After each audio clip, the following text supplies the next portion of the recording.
I jolted awake, my heart racing wildly. Another scream pierced the night, drawing my gaze to the window, where a recognizable silhouette lingered. Beyond the glass, those piercing red eyes locked onto mine, and in that moment, I realized tonight would be unlike any other. This time, I was determined to take action rather than simply observe.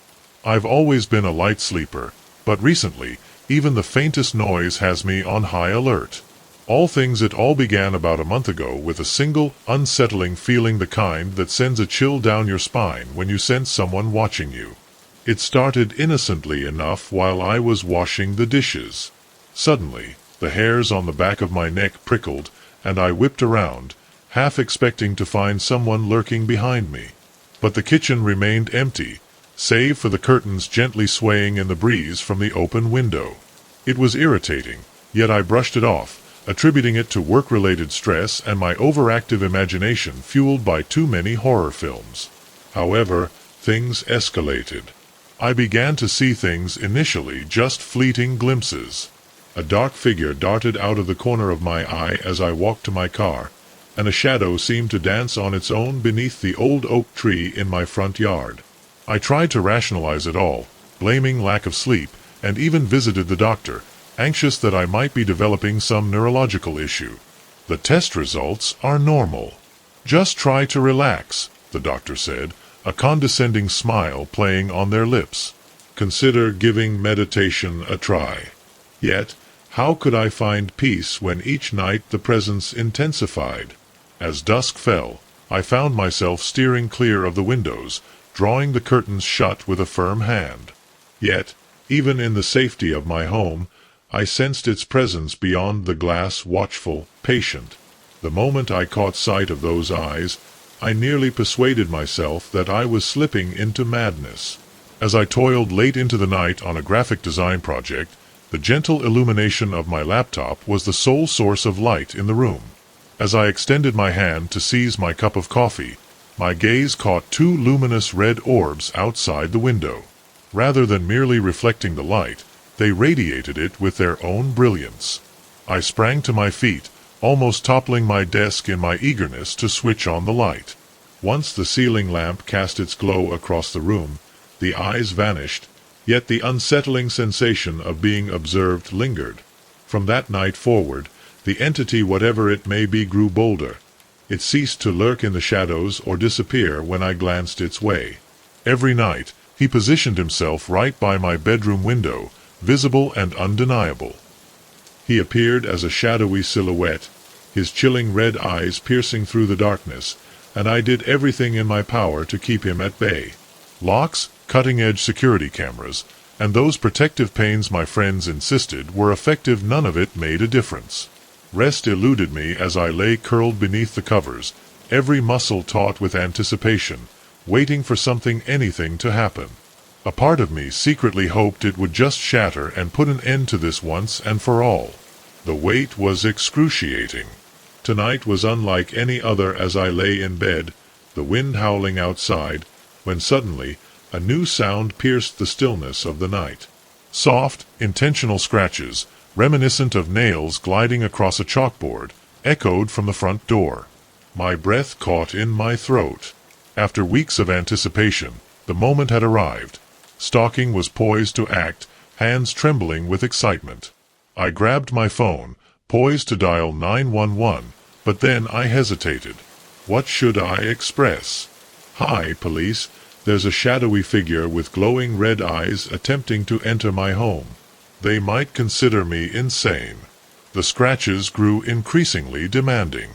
The door creaked in protest, its wooden frame straining against the weight of the moment. The sounds beyond were deafening, overpowering any human noise. I needed to take action. I couldn't simply remain idle and anticipate its arrival. Summoning all the courage within me, I made my move, and the scratches ceased. An unsettling silence took their place, one that felt even more haunting. I came to a halt. At the top of the stairs, I gasped for any sound, and then I heard it, a low, guttural growl that seemed to come from everywhere and from none at once. It got into my bones, earned the skin. This wasn't an animal, wasn't a human either. It was something else entirely. I should have run back to my room, barred the door, and prayed in the morning, but a morbid curiosity pushed me forward. I had to know. I had to see. The last steps to the door felt like miles. My trembling hand floated over the knob. I would dare. The growl had stopped, but I could feel the presence on the other side, waiting before I could change my mind. I pulled the handle and slammed the door open.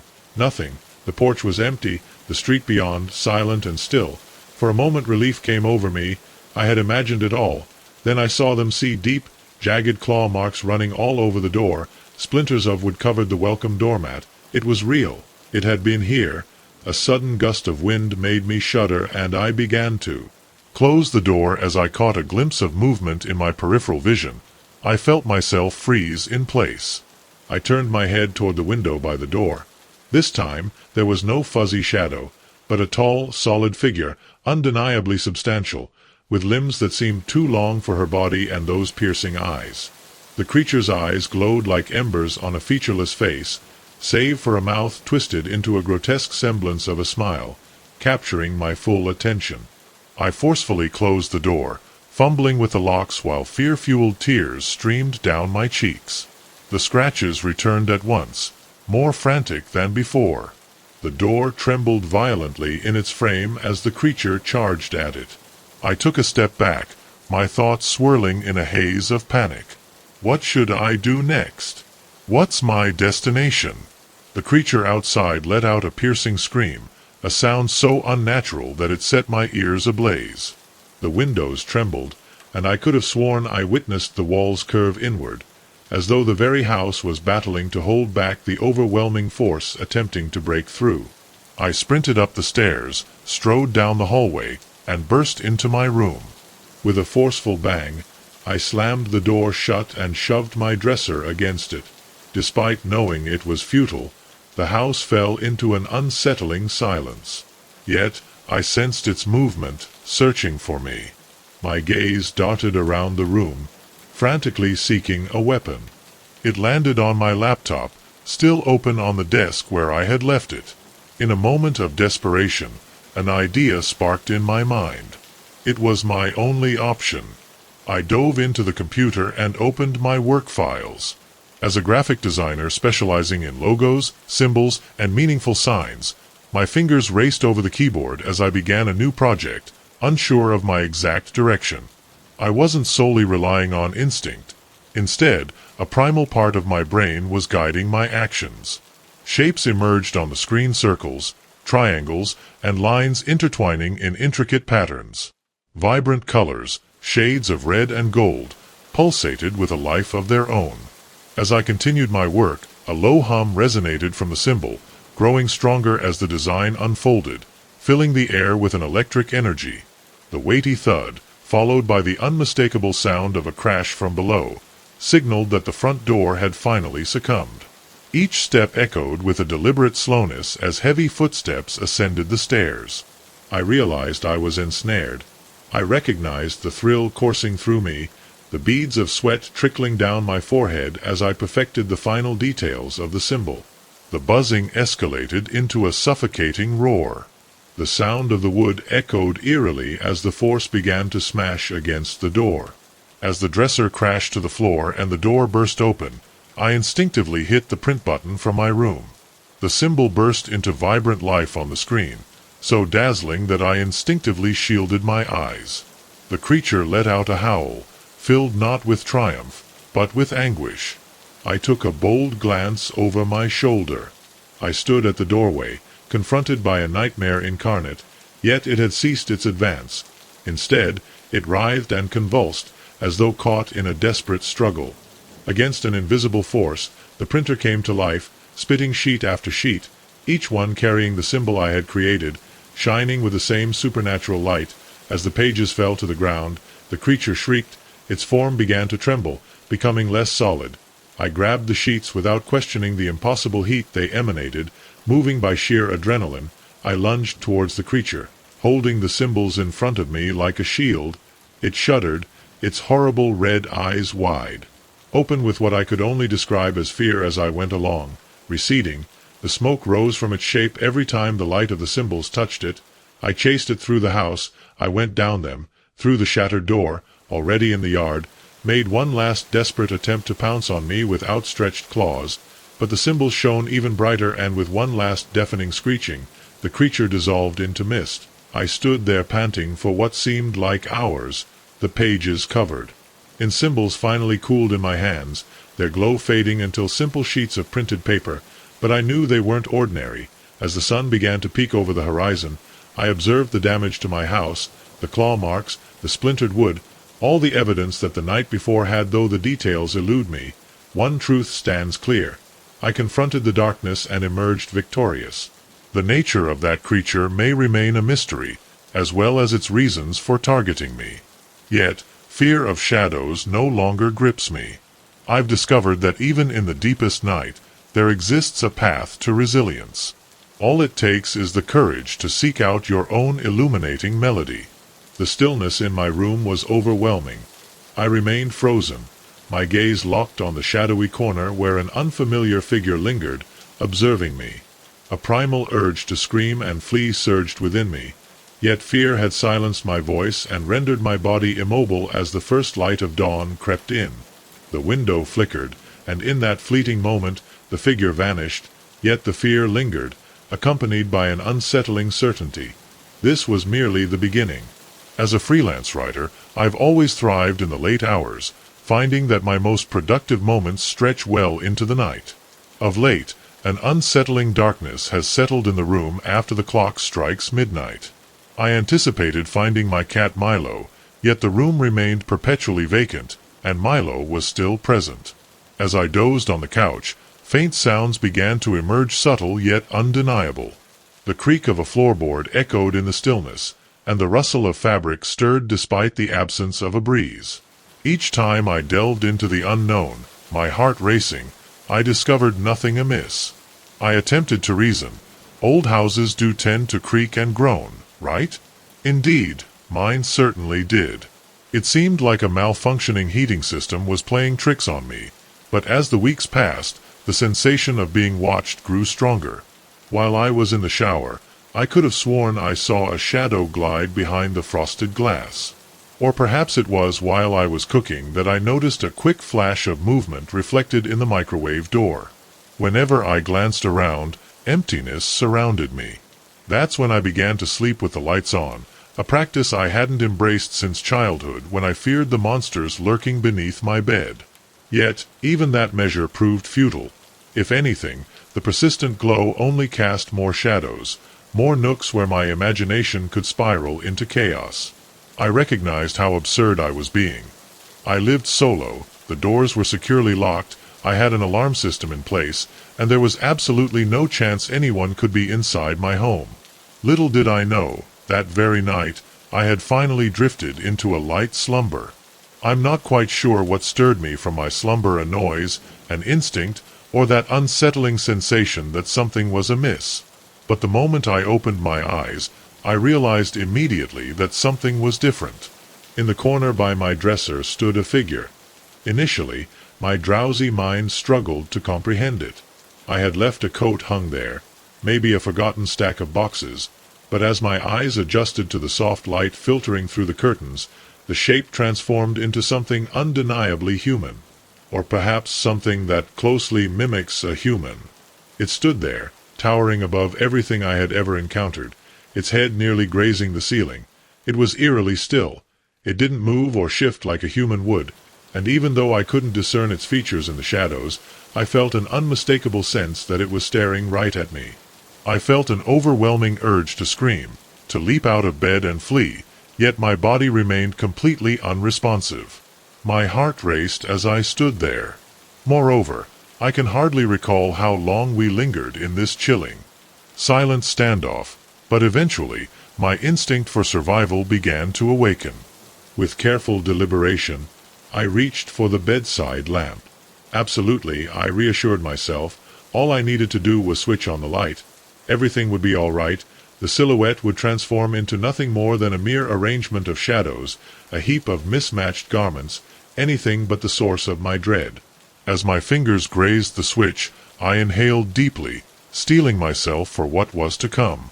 In an instant, The light burst into the room, and I found myself blinking rapidly, scanning the corners for what lay ahead.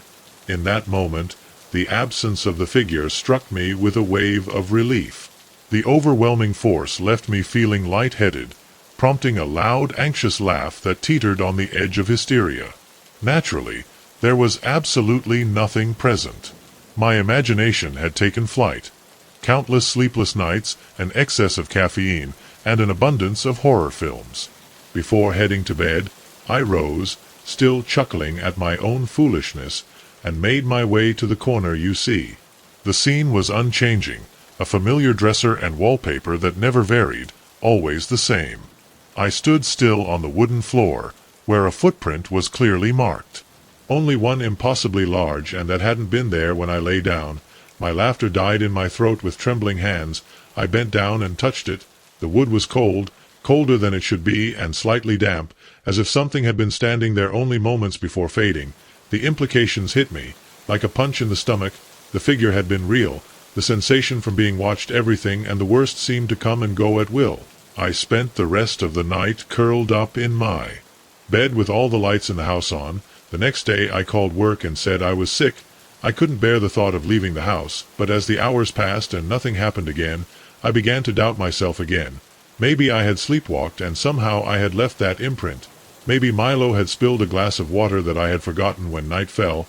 I had almost convinced myself that it had all been a bad dream. Almost. But when the sun began to set, casting long shadows across the living room, the feeling of being watched came back with more force than ever. I tried to ignore it. I concentrated on the television, on my phone, on any nothing less in the growing darkness around me. And then I saw it only for a second in my peripheral but unmistakable vision. A tall, dark silhouette standing in the hallway leading to my room. My head turned suddenly. Heart beating in my throat. The hallway was empty. This game of cat and mouse continued all night. Glimpses of the figure in reflections and shadows, always disappearing into the moment I was trying to look directly at it. When morning came it was a mess. Exhausted, terrified. I couldn't go on living like this. I needed help. My first option was to contact a local paranormal research group. They listened to my story too enthusiastically, eager to install cameras and energy meters in my house. But after a week of monitoring they had nothing. Just a few spheres of light that could easily have been dust and some recordings. Audio that sounded like pure static noise. Then I tried a medium. He walked around my house with a bunch of salt, burning in one hand and crystals in the other. He spoke of residual energies and restless spirits, but when I described the figure I had seen he turned pale and fell silent. He left hurriedly, leaving only a blessing scribbled on a piece of paper and a warning. Be careful. The weeks passed and the encounters continued to sometimes it was just a sensation, sometimes fleeting flashes, and sometimes worst of all, a full apparition, standing in a corner or at the foot of my bed. I became paranoid. I jumped at every shadow. I shuddered with every unexpected noise, until one night, in the middle of another of those encounters, I realized something. This thing, whatever it was, had never hurt me. It was terrifying, yes, but at all this time she had never tried to attack me. I was just watching that thought. She gave me a flash of courage the next time I felt her presence, instead of cowering or ignoring her. I spoke up because you are here. My voice was shaking, but Clara sounded in the room. Silent for a long moment there was no response. Then almost imperceptibly, I heard a whisper. Remember, I froze. Remember that there was no answer. But in my mind the connection became the house, my grandmother's house. There were always stories, rumors of strange things happening here over the years. When I was a child I loved listening to my grandmother's stories about mysterious footsteps in the hallways, objects that moved by themselves, shadowy figures reflected in mirrors.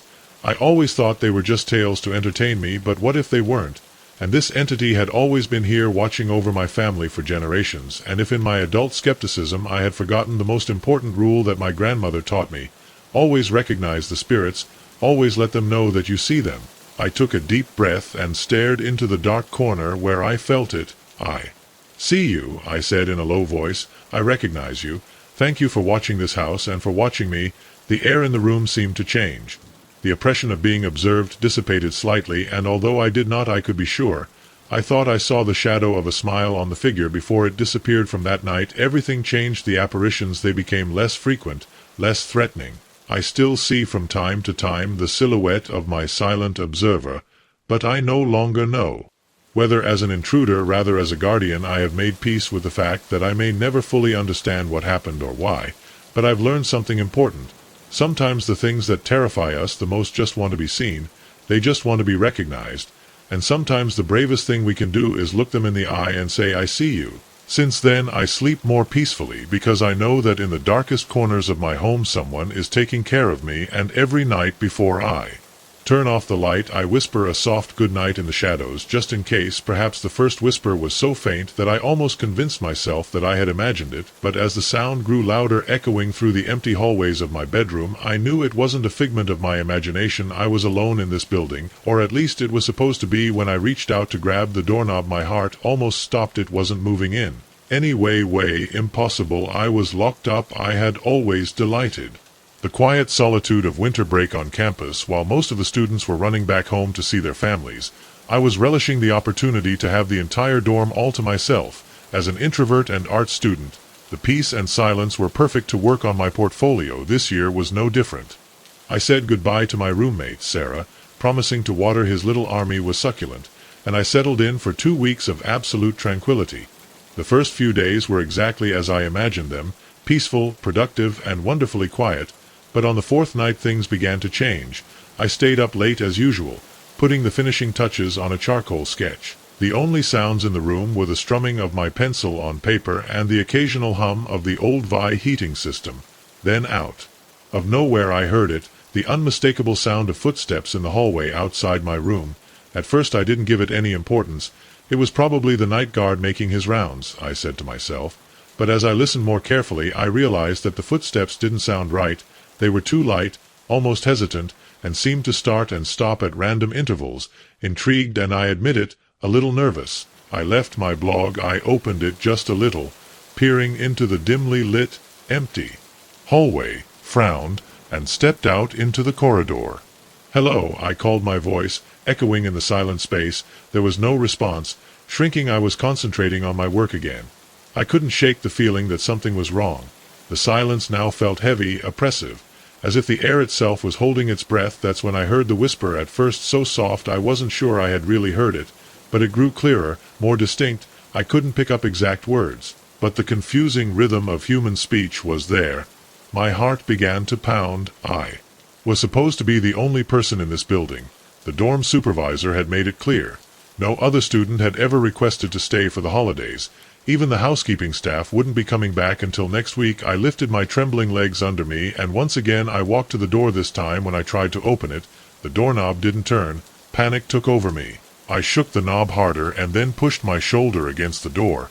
It didn't move in any way. Impossible. I was locked in my own room. The whispers grew louder, seeming to come from all directions. To the time I turned on my heels looking for the source, but it was empty save for my stuff. "Hello," I called again, my voice breaking. "There's someone there. This isn't funny." In response I heard a laugh, not an evil laugh, not a mocking laugh, but a light, almost childish giggle. It seemed to come from the hallway. I turned back to the door, pressing my ear against it. The whispers had ceased. I only heard a new sound, the unmistakable tapping with little feet running down the hall. "Hey!" I screamed, banging on the door. "Let me out." The footsteps stopped abruptly. Then another giggle, closer this time, and then, to my horror, a voice whispered right outside the door, "Come play with us." It was a young voice without a clear gender, with a strange echo that put the chicken on me. I backed away, the icy fear running down my spine. My mind tried to make sense. What was happening? This couldn't be happening. I was alone. I had to be. Maybe I had fallen asleep at my desk. Yes, that had to be. This was just a dream. Pinch me. Silence came back, but the presence remained. Then, with a click that resounded like thunder in the stillness, the door opened alone. I was paralyzed. The corridor beyond was black as the mouth of a wolf, darker than it should have been. Considering there were always emergency lights on, I breathed heavily, waiting for something to emerge from the shadows. Nothing did. After what seemed like an eternity, I mustered enough courage and took a step towards the open entrance. The corridor was empty in both directions. No sign of who or what had been there moments before. I knew I should stay in my room. Wait until morning, when surely everything would look more normal, but a little voice in the back of my mind whispered that if I didn't get out now maybe I'd never get another chance. I was taken. I went out into the hallway. The air was icy, my breath escaping in small clouds. I shuddered. Wishing I'd grabbed a jacket. Hello, I asked again, my voice sounding small and scared. Who's there? In response I heard that same giggle. This time it came from the stairs at the end from the hallway. Without thinking about it, my feet began to move when I reached the stairs. The darkness was even deeper. I looked for the light switch, but when I activated it, nothing happened. I was about to turn around when I heard the whisper again. Come and play with us. The voice came from below, and against all instinct that screamed at me to run in the other direction, I went down the first step. I kept one hand leaning against the wall as I slowly descended the stairs. With each step the air became colder, heavier, as if darkness itself enveloped me. When I reached the next floor I saw a flash of movement in my peripheral vision. I turned suddenly. The hallway was empty, and yet, one by one, the doors along the corridor began to open. Not all at once, not violently, just sliding slowly as if someone invisible was turning every handle carefully. My heart hammers in my chest. My whole body begged me to run back to my room and lock me in. But before I could move I heard something behind me. A new sound, a breath, not my own, not from one person, but many. I slowly turned my head towards the ladder. There on the upper landing was a small figure the height of a child, but something was wrong. His proportions were not normal. His arms too long, his head too big for his body, and although the darkness hid his features, I could feel him smiling at me. Fear clung to my throat like an invisible claw. Who are you? I asked, my voice just a whisper. The figure tilted his head in an unnatural way, and when he spoke his voice was not that of a child, but something older. Hungrier. We want to play. Laughter echoed around me, not only from the figure on the staircase, but from everywhere, from the open doors, from the dark corridors, from the shadows themselves. I turned and saw that I was no longer alone. Dozens of figures, slowly from the open rooms, moved in an unnatural way, like clumsy puppets whose strings were pulled by invisible hands. I didn't think, I ran. My feet moved before I went up the stairs 2 by 2, feeling the air around me become denser as if something was trying to hold me back. The figures laughed as they ran after me, their laughter intertwined with bland "come play with us." I got to the top floor and ran to the exit door, pulled it with all my might. Nothing moved. I hit the wood with my fist. Let me out. Figures filled the hallway, now slowly approaching, blocking any escape, playing with us. I pressed against the door, my desperate eyes looking for a way out. It was then that I saw it. The mirror was a large one on the opposite wall, covered in dust and almost forgotten in the gloom. But in its reflection the figures were not there. The hallway was empty. Just me and my own reflection. And at that moment I understood. They were not in the world. They weren't exactly stuck somewhere else, trying to crawl with them. With the last flash of bravery I had left, I lunged into the mirror and hit it with both hands. I'm not playing, I screamed. I'm not part of it. The lights flickering, the laughter turned to squeals, the air became thick and suffocating, as if something invisible was closing in on me. But then, silence. I opened my eyes. I stood in my room, my desk, my drawings, everything in place. The morning sun filtered through the window. I looked around with my heart still pounding. The door was ajar. Everything seemed normal. Almost I walked slowly to my desk. My sketchbook was open in front of me, and on the page I had been working on the night before was a drawing. Not the one I remembered making. It was a crowd of faces, dozens of small faces with empty eyes and mouths open in crooked smiles, and in the corner of the page, written in a shaky handwriting that wasn't mine, there was a message. Thank you for playing. Come back soon. That same day, packed my bags and left campus. Never stayed in the dorm again during the holidays. But sometimes on silent nights I still hear giggles in the distance, and wonder it really was a dream, or are they still there waiting for someone else to come and play. I've always believed that the worst thing that can happen to you in the forest is to get lost. But I was wrong. Getting lost is scary, yes, but there's something worse, something I learned the night I saw the other trail. I had hiked many times before. Always alone. I loved the peace of the forest, the rustling of the leaves under my boots, feeling of being disconnected from the world. But that afternoon everything felt different. The air was too still. The normally noisy birds at this time of day were in complete silence. The wind wasn't moving through the trees. It was as if the whole forest was holding its breath, racing. El Paso knew I had a few hours of daylight before night fell, and I didn't want to set up camp with that feeling of uneasiness in the chest. It was then that I saw it. A trail was not on my map or in any of the national park records that I had checked before I came, but there was a narrow dirt road that deviated from the main trail and went into the forest. There were no signs or recent footprints, and yet the ground was too clear, as if something was holding it, so I felt a chill. I knew not to take it, but at the same time I knew I had to. My feet started to move before I could stop another step. As I stepped onto the trail, the noise of the outside world melted away. The trees loomed above me, their trunks robust and ancient, as if they had stood sentinel long before humanity ever graced this forest. I walked for what felt like minutes or perhaps hours, uncertain of the passage of time. It felt peculiar here, as if the usual rules didn't apply. Suddenly, the trail ended not in a clearing or blocked by fallen branches, but abruptly, as if it had never been there at all. I halted, a shiver running down my spine. The silence was absolute, so profound that I couldn't even hear my own breath. I scanned my surroundings, attempting to regain my bearings, but something was amiss. The forest was familiar yet different. The trees loomed too closely, shadows stretched too deeply, and the air felt heavy, as if an unseen weight pressed against me. I pivoted, intent on retracing my steps, but the path had vanished. It hadn't faded away or concealed itself behind foliage. It simply ceased to exist. Before me lay an expanse of blackness, immobile and infinitely deep. My heart raced. This couldn't be happening. I had walked in a straight line. I should have been able to turn around and return the way I came. I made an effort to move forward. I pressed on where I believed the path lay, yet with each step the forest thickened around me. The branches encircled me like skeletal fingers, while the roots jutted from the earth, reaching out to ensnare my ankles. And then I saw them, eyes, not mere reflections of light like those of animals, nor fleeting glimmers in the underbrush. They were genuine eyes, dozens, perhaps hundreds, emerging from the shadows between the trees, observing me, assessing me, biding their time. My breath quickened, a surge of disbelief washing over me. This couldn't be happening, could it? I blinked, wishing for a mirage, but when I opened my eyes once more, they were right there, nearer than before. Silence enveloped me. I remained still, yet the sensation was undeniable.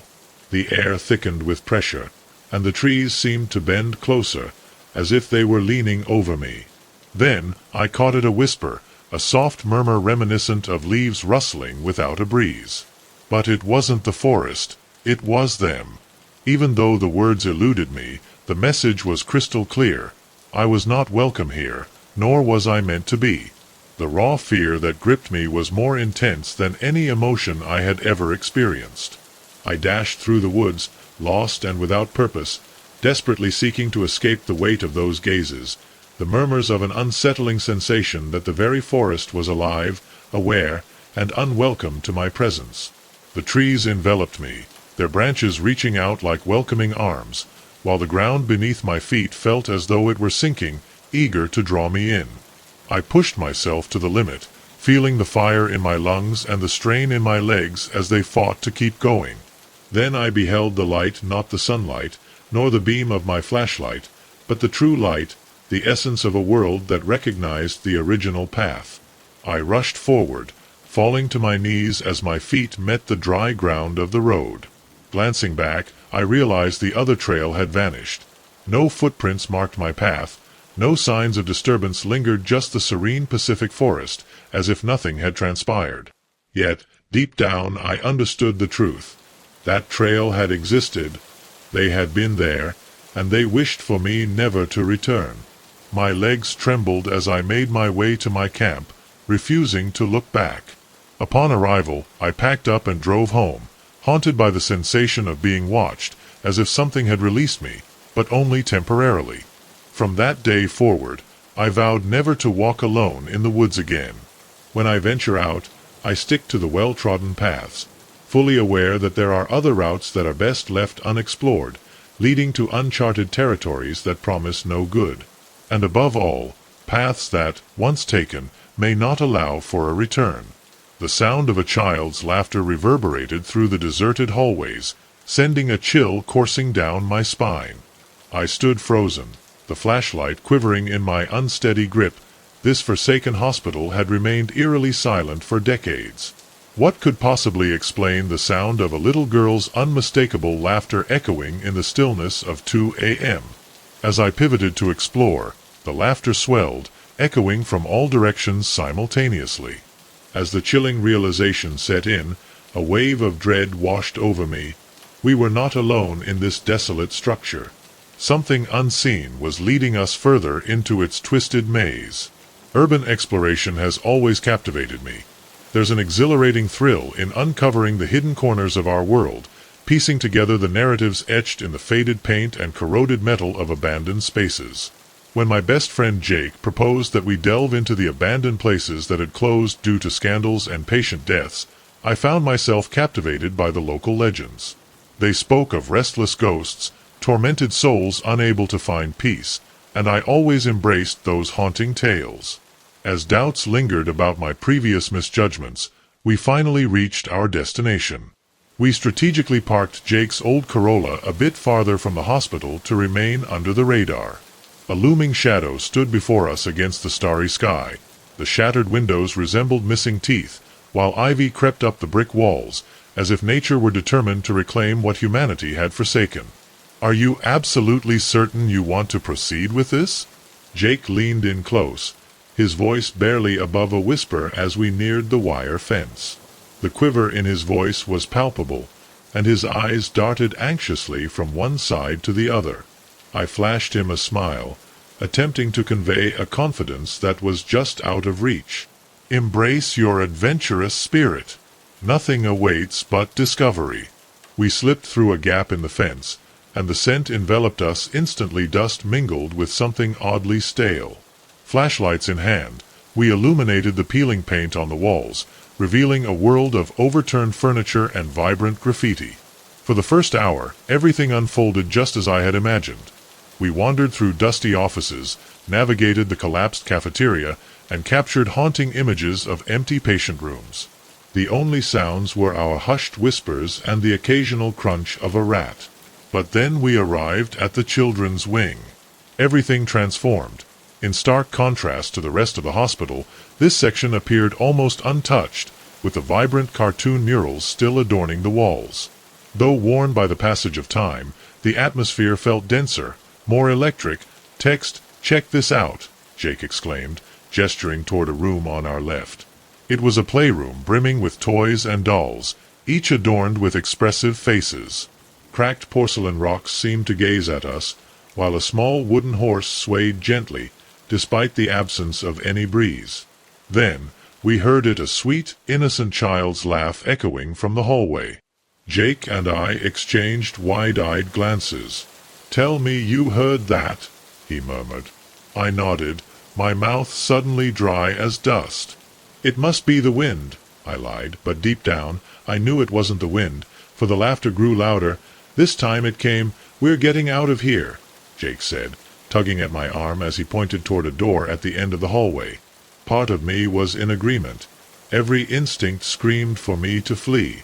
Yet, another part, the one that had driven my passion for exploring abandoned places, yearned for more. Curiosity triumphed over fear. "Let's take a look," I declared.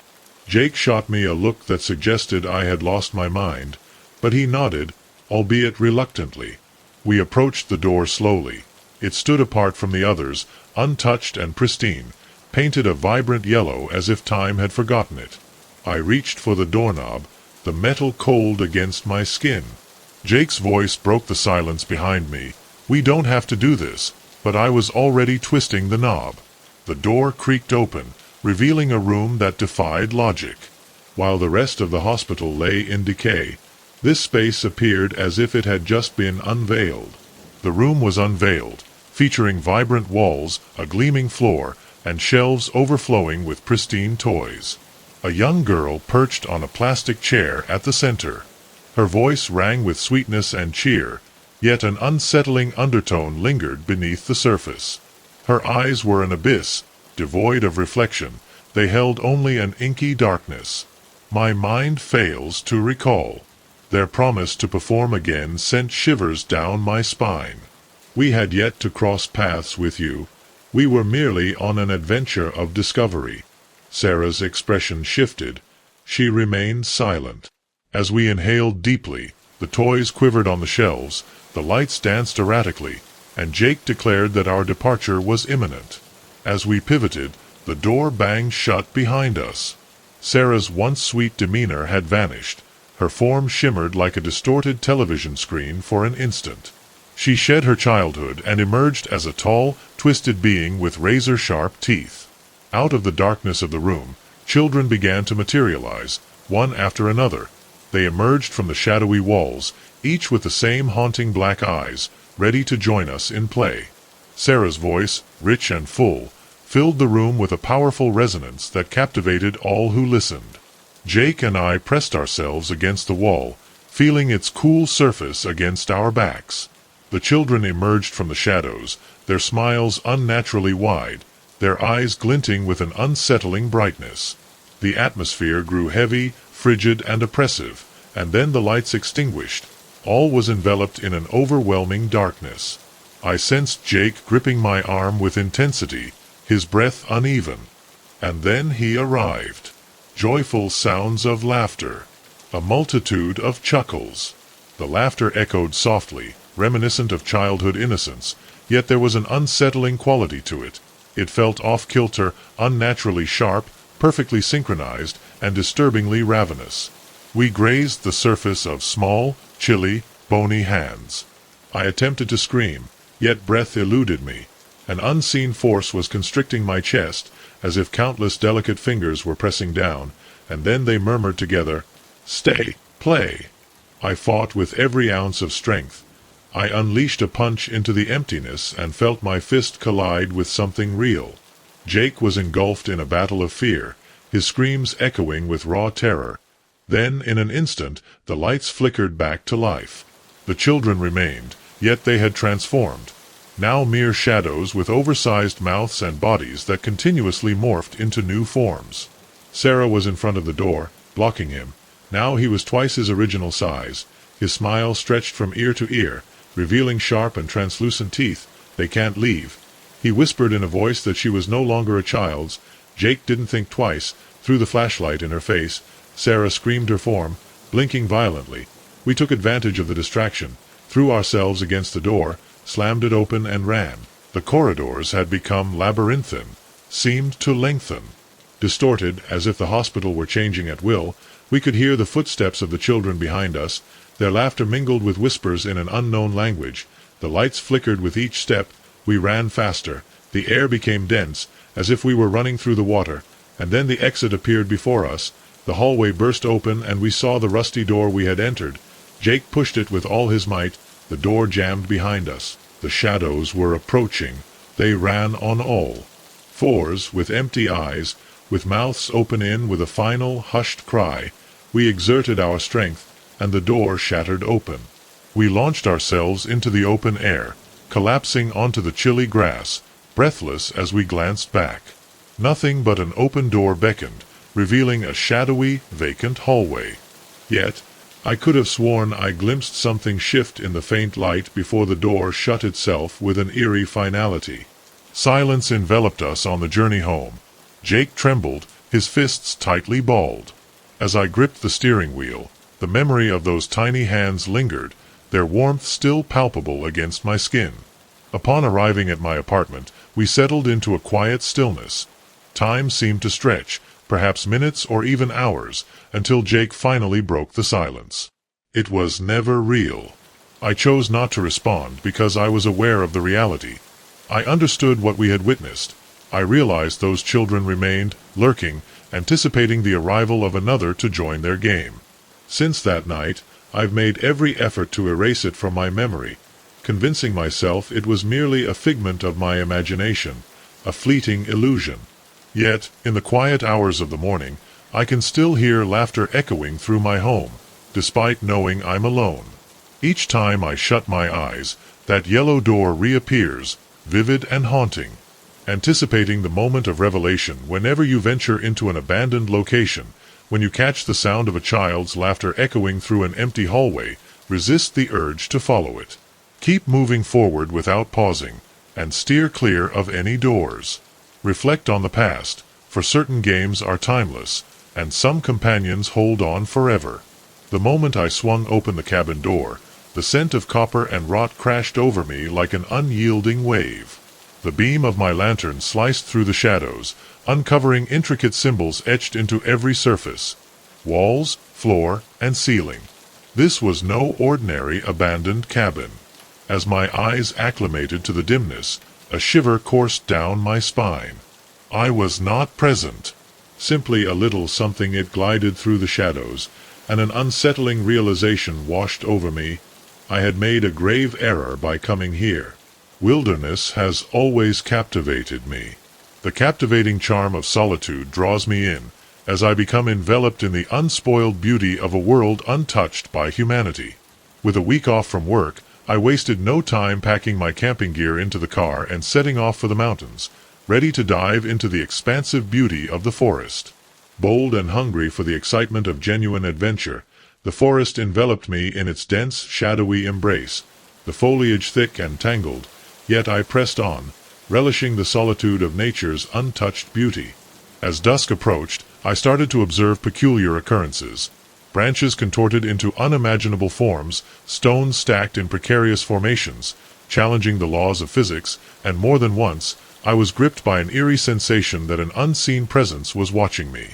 Every time I turned my head, I found nothing, only shadows swirling among the trees. I attempted to brush it off. Undoubtedly, my imagination was deceiving me. The forest possesses an uncanny ability to evoke a sense of being observed. As the sun dipped below the horizon and I recognized that I had ventured farther than intended, that initial restlessness morphed into a palpable nervousness. I was in urgent need of a camping spot. In that moment, I caught a glimpse through the trees, a quaint log cabin nestled in the clearing. A wave of relief washed over me. Even in its abandoned state, it promised better shelter than my tent. Time is of the essence. El Paso. As I hurried closer, a sense of urgency washed over me, wishing to arrive before the night fully embraced me. The details I began to notice sent shivers down my spine. The cabin stood as a relic of the past, its log walls weathered and gray, telling tales of time gone by.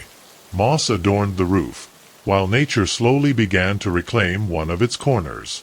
However, the most unsettling aspect was the marks on the door symbols etched into the wood, featuring rough and angular shapes that looked like letters, yet belonged to a language I couldn't identify.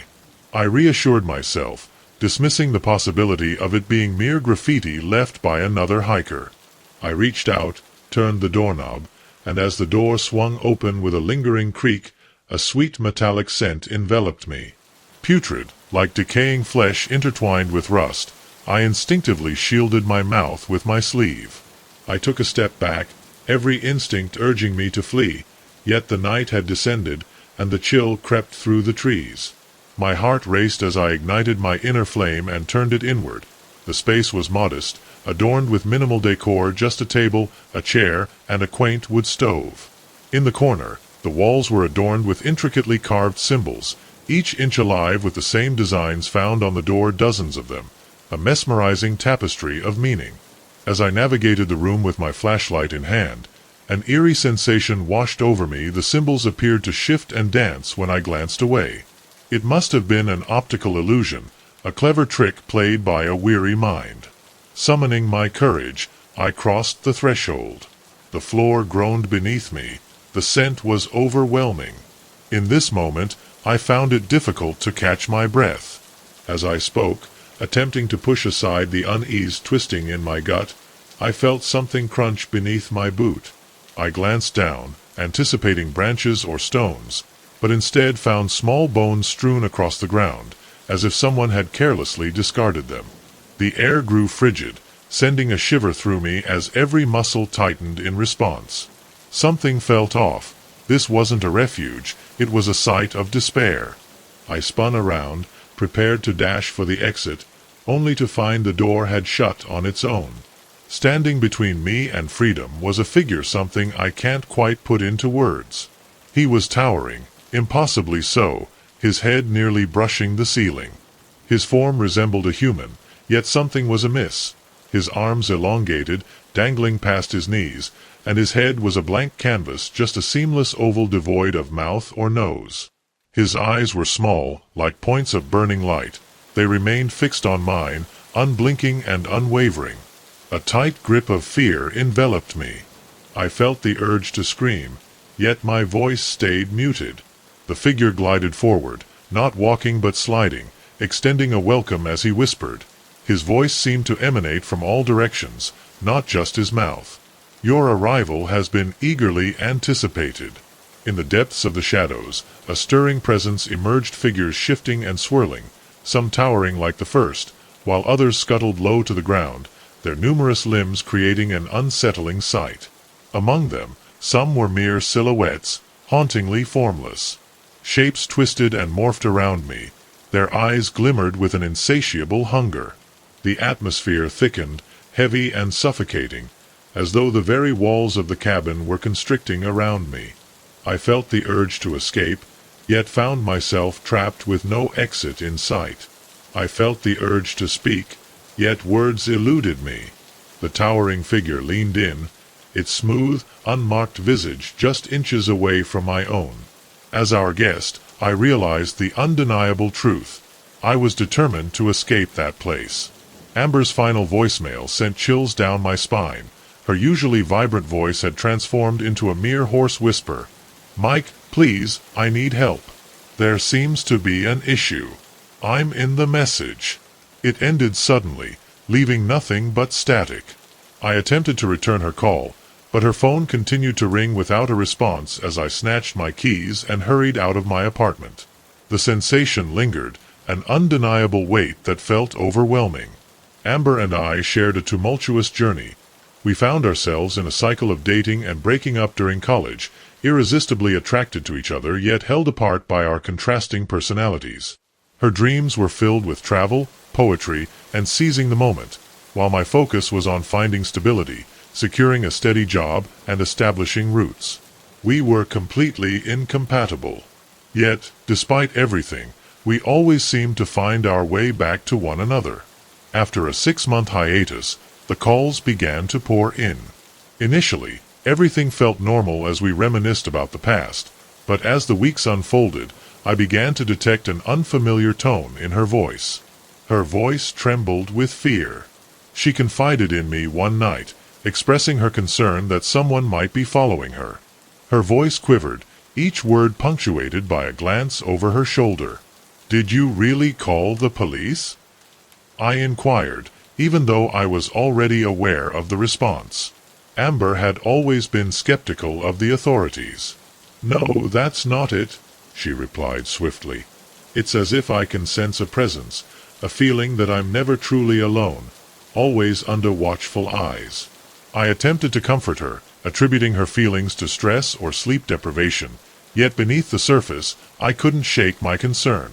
This was uncharacteristic of Amber.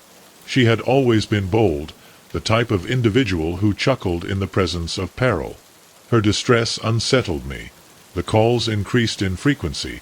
At times, she reached out in the dead of night.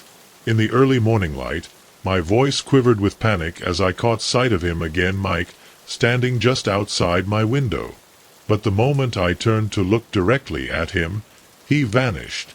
I pleaded with him to go to the police, to stay with me where I felt safe, but he always refused. "I can handle this," I insisted. "I just need to hear your voice." Yet, 3 days ago, the calls abruptly stopped. I reached out to her, but my messages went unanswered. I kept telling myself it was okay, that I was just... Amber had always been unpredictable. Vanishing for days was nothing new, but this time felt different. A persistent unease gnawed at me, and then tonight's voicemail sent me racing to her apartment. The streets were hauntingly quiet, streetlights flickered ominously, casting long shadows on the pavement. When I arrived at her building, her car was nowhere to be seen. She was either fleeing or had been taken. The front door stood ajar, another indication that something was amiss. Amber might have been careless in many aspects of her life, but she was never negligent when it came to her personal safety. As I stepped inside, Amber knocked, yet all that greeted me was the haunting echo of my own voice. The apartment resembled the aftermath of a tornado, with books strewn across the floor, furniture toppled against the walls, and ominous scrawls that appeared to be blood. Unfamiliar symbols danced before my eyes, a blend of curved lines and sharp angles that became painful to behold with prolonged gazing. "Amber," I called out once more, my voice trembling. A gentle sound from the room drew my focus. I moved in gradually, my heart pounding fiercely, as if it might leap from my chest at any moment. The door stood slightly open as I nudged it. The hinges groaned with an unsettling sound. The room lay shrouded in darkness, the curtains drawn shut, yet in the faint glow spilling from the hallway, I discerned a figure huddled in the corner. Amber leaned in, her voice barely above a whisper as she took a step closer. "It's you." The figure shifted, and suddenly, a sound pierced the air, sending a chill down my spine. Amber's voice echoed, but there was an unsettling twist to it. Moreover, it came across as distorted, reminiscent of someone speaking from beneath the waves. "Mike, you arrived." I hurriedly searched for the light switch, eager to see her clearly, to reassure myself that she was all right, but as the room illuminated, I recoiled in shock. The figure in the corner resembled it, yet appeared distorted, altered. Her skin was ghostly pale, nearly transparent, with dark veins tracing beneath the surface. Her eyes, once a comforting brown, were now as black as oil wells, and her mouth was grotesquely elongated, exposing rows of razor-sharp teeth. "Jade," stumbling back, "what on earth happened to you?" The entity that had once been Amber rose with an eerie grace. "I witnessed things," Mike uttered in a warped tone. "Things beyond your wildest imagination." The impact of my back against the wall made me gulp, leaving my throat parched. The creature's smile, a distorted echo of the affection the watchman once cherished, stretched even further as she advanced towards me, her fingers stretching unnaturally. With a stretch, he widened my perspective. "Mike, just one more step, and I can reveal yours too." I bolted from the room, deftly maneuvering through the apartment's disarray, and raced down the stairs. As I approached the car, my hands shook with such intensity that I struggled to insert the key into the ignition. As I finally got it going and pressed down on the accelerator, my eyes caught a glimpse in the rearview mirror. There she was, standing in the middle of the street with a smile, and looming behind her was a taller figure cloaked in shadows. The watchman drove for hours, lost in thought, yearning to escape as far as he could. Currently, I find myself in a motel, hundreds of miles away, yet the sensation of being watched lingers. My phone vibrates with a new voicemail as I reach for it with trembling fingers. I hit play. Mike Amber's warped voice resonates through the speaker. "Where are you located? You'd prefer to look away. The truth is something you'd rather not confront." The phone slips from my grasp. From the periphery of my vision, a shadow stirs in the room, and an undeniable certainty grips me, rendering me motionless. I am confident that the guard has found me as well. The security monitor flickered to life, revealing a deserted hallway. I leaned in closer, narrowing my eyes at the screen to catch a glimpse of her, a woman adorned in Victorian-era attire, moving gracefully through the grainy image. A chill coursed through me as I saw her stride directly into my office. I spun around quickly, anticipating her presence just behind me, but the room lay silent and vacant. As I glanced back at the monitor, she was gone, and a wave of doubt washed over me. Was I losing my grip on reality, a tendency I've always had? I landed the night guard position at the Oakwood office complex. I believed it was ideal.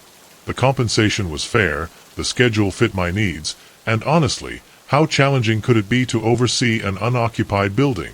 In the beginning, everything unfolded just as I had envisioned. Tranquil rounds, securing locks, and monitoring cameras. However, soon enough, peculiar occurrences began to surface. Subtle details, items shifting to unexpected locations, chilly spots in sealed corridors, the echo of footsteps when I was certain I was alone, and doors that mysteriously shut on their own. I brushed it off. The ancient structures were just creaking, I reassured myself, until that fateful night when I heard the sobbing. At 2 a.m., a faint, nearly undetectable sob echoed in the stillness. I traced my steps to the executive wing, a space that had fallen into disuse. For years, as I approached the entrance of a weathered office, my hand would linger uncertainly on the doorknob. With a gentle push, I eased the door open. The room stood vacant, yet the atmosphere was thick with weight. "Hi there, I just made a call." The tears ceased at once. A moment later, a subtle aroma of the band drifted through the air. It seemed unthinkable. The office lay deserted, yet just as I was about to respond, an eerie sensation washed over me, as if an unseen force lingered just behind me. I pivoted sharply, and from that moment on, the apparitions emerged more frequently, lurking like shadows in the corners of my vision. Soft murmurs in vacant spaces, the haunting aroma of the band. Upon delving into the history of the building, I uncovered that it was constructed atop the remnants of a grand Victorian mansion in 1889. In a haunting tale, Elizabeth Caldwell, a woman full of promise, vanished on the eve of her wedding. Weeks later, the tranquility of the river was shattered when her lifeless body was discovered, leaving a community in shock. Whispers circulated that it wasn't a suicide. Just a week into my investigation, I caught my first glimpse of her on camera. She was dressed in an antique dress, her hair pulled back into a fancy bun. She didn't walk, she slid and headed straight for my office. I turned around expecting to see her appear, but the room was still empty. I went back to the screen. She had vanished since that night she appeared on the cameras, constantly approaching, always stopping just before she got to my office. But one night she finally arrived. It was a stormy night. The power had blinked several times. I looked at the cameras and I saw her, but this time she wasn't alone behind her. A male figure was stalking her, a tall man in clothes from the same era. He looked angry before he could react. The screen flickered and the air went out in the room. It turned freezing. And then I smelled her, the band. I turned slowly, and there she was, Elizabeth. For the first time I saw her with my own eyes. She looked real, but her eyes were full of sadness. She opened her mouth to speak, but no sound came out behind her.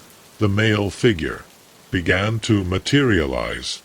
Her face was twisted with fury, and she stretched out a hand to her neck without thinking. I stood between them. "Leave her alone," I screamed. The man looked at me. His eyes were full of hatred. For a moment, everything stopped, and then with an inhuman roar he vanished. Elizabeth also disappeared. The temperature came back to normal. But since then I still see her on the cameras, never as close as that time, and I've never seen the man again. But every night when I start my shift I murmur, "I'm here, Elizabeth," because I know she's still stuck in this place, and as long as she is, I'll be here too. Watching me. I knew another message popped up. "You can't hide from me." It was then that I realized with a growing horror of that this was not a joke. Someone was watching me, and they would not stop until they caught me. I have always been a bit lonely. It's not that I don't like people, I just have a hard time connecting with others. That's why when the opportunity arose to transfer to my company in another city, I took it without thinking about it. A new beginning. I thought it was an opportunity to reinvent myself.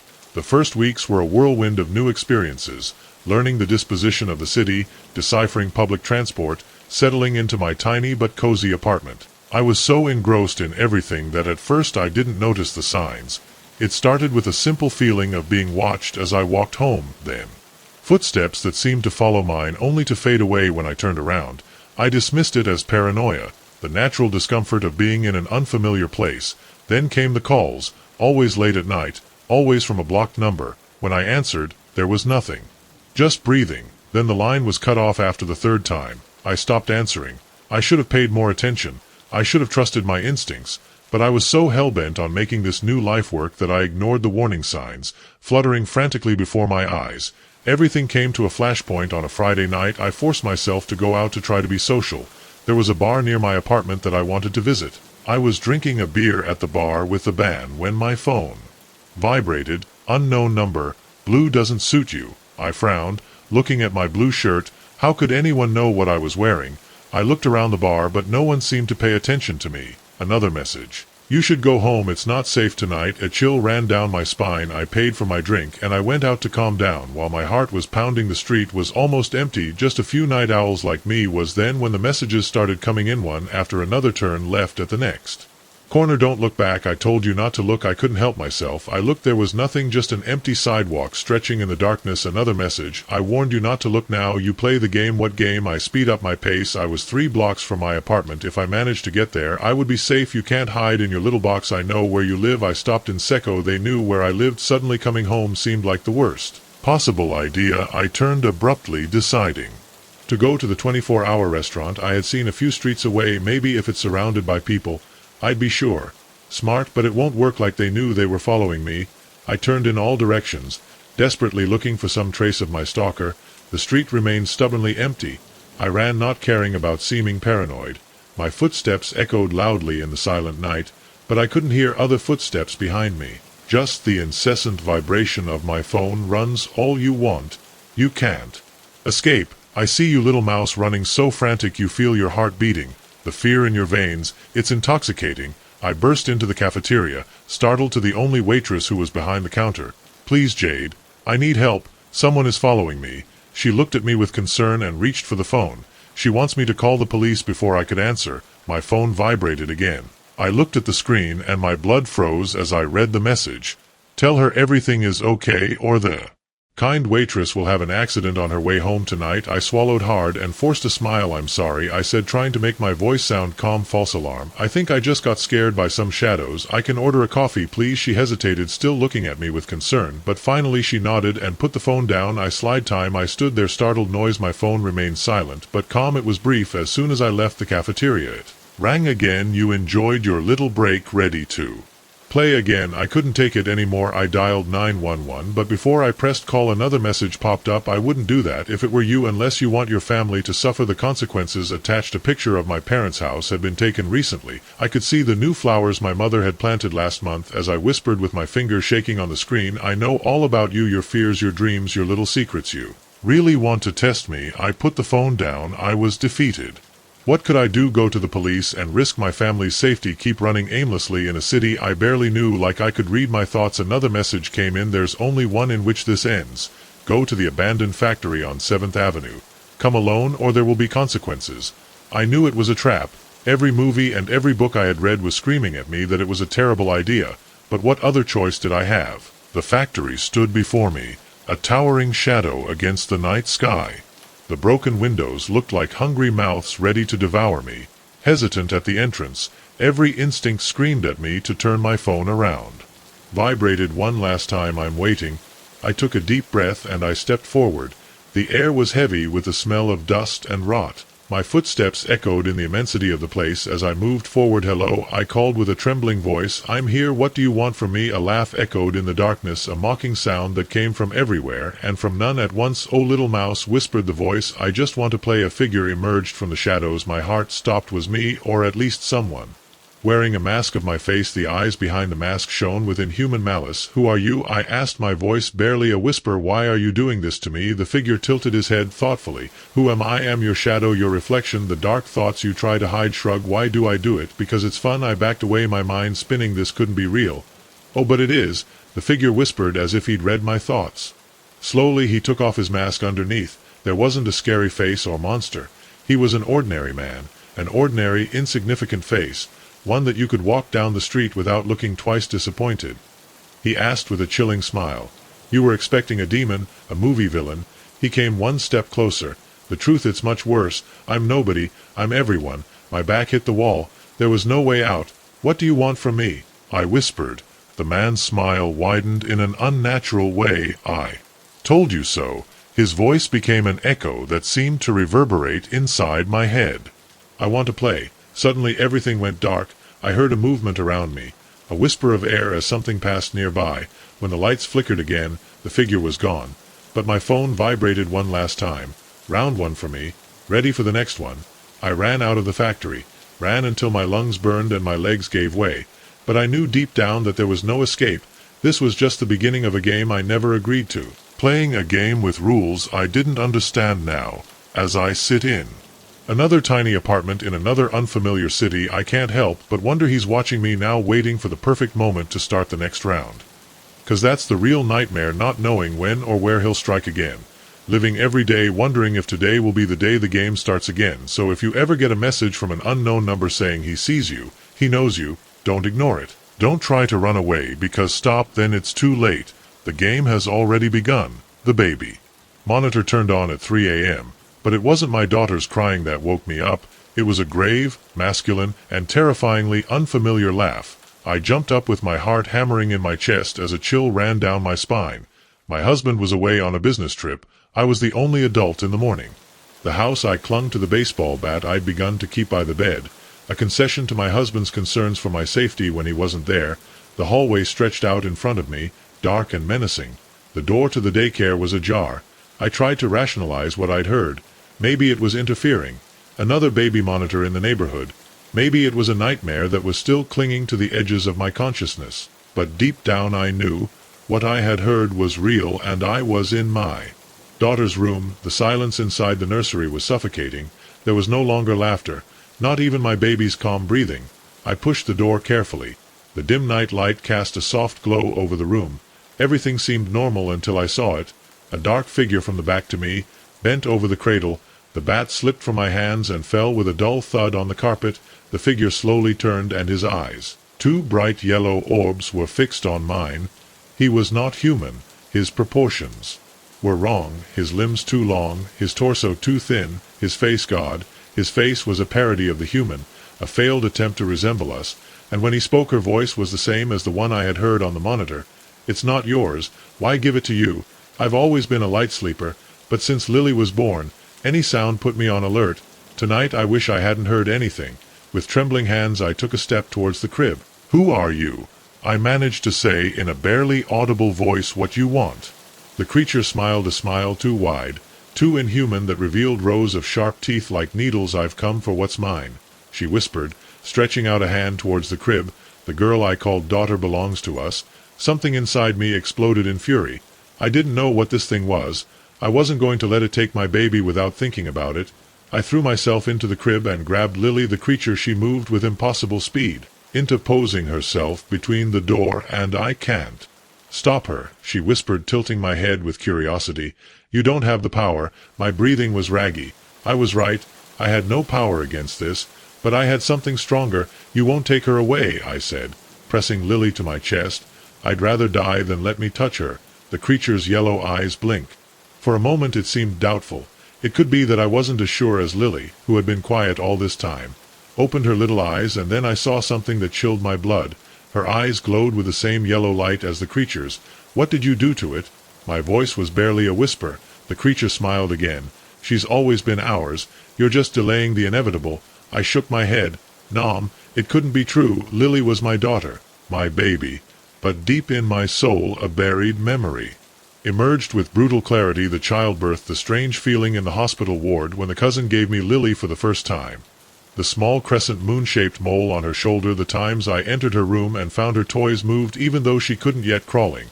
I always knew something was different, but I ignored it because I loved her, because she was my daughter. I didn't whisper, "It's not yours, it's mine." The creature bowed her head. "You're sure?" I looked at Lily.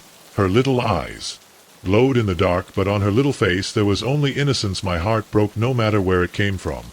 It didn't matter if it was hers, it was mine now. With a desperate cry they pounced on the creature with everything what I had, but vanished like smoke between my fingers. "We'll come back for her," whispered her voice in the icy breeze she left behind. "Yes, and when we do, you'll forget you ever had her." I woke up in my bed. The morning sun filtered through the curtains. My heart still hammered. It had been a dream. Just a dream. I jumped out of bed and ran into Lily's room. The crib was empty. The room was different, as if there had never been a baby here. The walls no longer had their decorations. The toys were gone. I went to the closet, desperately looking for her clothes, her blankets, any evidence that there had been anything. An icy panic ran through my body. I ran to my phone and looked for her photos. They were not there. There was not a single image of Lily. With trembling hands, I called my husband. "Where Lily is?" I screamed in. When she answered there was a silence. Who collapsed me on the floor. Lily. My baby had disappeared, not only from the house, from everyone's memory, from history itself. I ran to the bathroom and looked in the mirror, the marks on my belly, the stretch marks. The evidence that I had given birth. But who did I go crazy that day? Or at least that's what the doctor said when my husband took me to the hospital. They talked about stress, hallucinations induced by they gave me pills, they told me to rest. But I knew the truth. Lily had existed and they had taken her from me. 5 years have passed since that night. CCO years of searching. 5 years of being called crazy. 5 years of clues. Folklore, myths, stories about stolen children, about otherworldly beings who take what they believe to be theirs. I have traveled the country, visited sacred places, I've talked to shamans and occultists. Every clue brings me closer. I know she's alive, I know she's still there, and I know they'll come for me if I get too close. But I don't care, 'cause a mother doesn't forget. A mother doesn't give up. So if you're out there, Lily, I'm going to find you and the thing that took you. Get ready.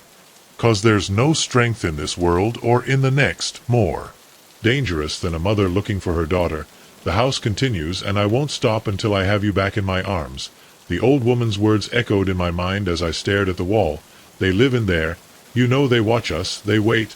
I had dismissed her as a senile neighbor until now, because when I leaned my ear against the cold plaster I heard a slight scratch followed by muffled whispers. My blood froze as I realized the truth is my house wasn't just old, it was inhabited. I never wanted to move to this neighborhood. The houses were old, with creaking floors and windows shaking in the wind. But after the divorce with joint custody of my 10-year-old daughter, Lily, my options were limited. Rent was cheap and it was close to her school. I convinced myself it was temporary. Only until I got back on my feet. The first few weeks went by without incident. I worked during the day, and at night I tried to make the house look like a home when Lily came over on the weekends. I painted her room her favorite color, purple. I placed fairy lights around her bed. I did my best to make this old shell look like a magical place instead of one. Creepy. But then it came. That Tuesday night I was awake, unable to sleep when I first heard it. I thought it was pipes or maybe mice, but the more I listened, the more I became convinced that there was a pattern in the sound, almost like a Morse code. I shook my head, telling myself that it was just my imagination and too much time watching horror movies. But the next night it happened again, and the next, always the same wall, always at 3 o'clock in the morning. Then when I met Mrs. Aberna, my old neighbor was outside mowing the lawn, when she came limping over with her cane. "You've heard them, darling?" she asked. Her dull eyes locked into mine with an intensity that made me shudder. Hear what I asked, wiping the sweat from my forehead. She laughed, a harsh sound that gave goose bumps to those who live in the walls. "Have I been here longer than any of us, watching, waiting?"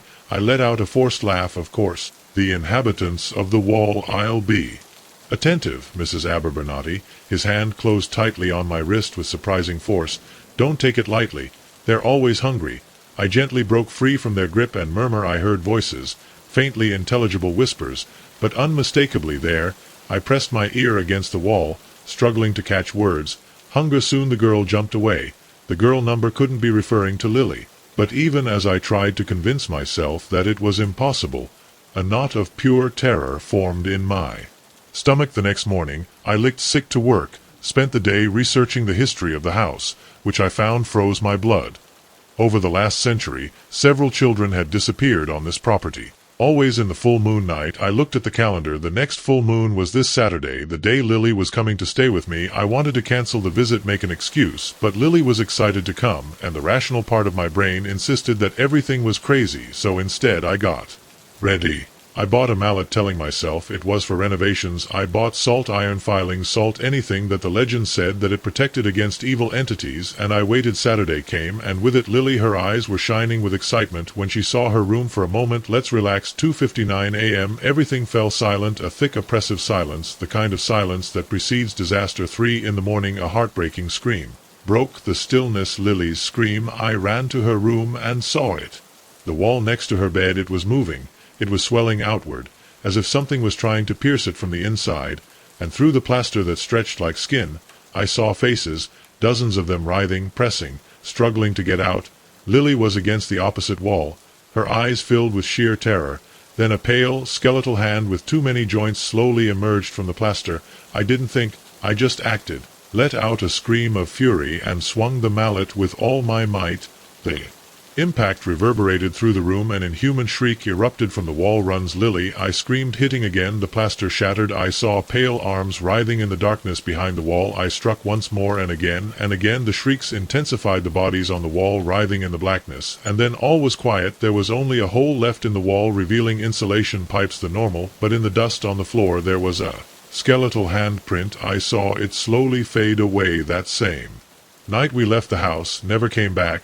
Moved to another city, a clean new house with no whispers on the walls. But sometimes late at night I still lean my ear against the plaster, and because I know the truth now, walls aren't always just walls, and sometimes the things that live inside of hunger. So if you ever hear knocks on the wall at 3 a.m., don't ignore the sound, don't rationalize it, because by the time you accept it, it might be too late. The old truck's headlights were shining in the rearview mirror closer and closer. "Surely it's nothing," Jake said, but his hand gripping the steering wheel with white knuckles betrayed his fear. We'd taken this shortcut dozens of times before, but tonight something felt different. The truck wasn't just another traveler, it was a predator, and we were his prey. The trip had started like every year.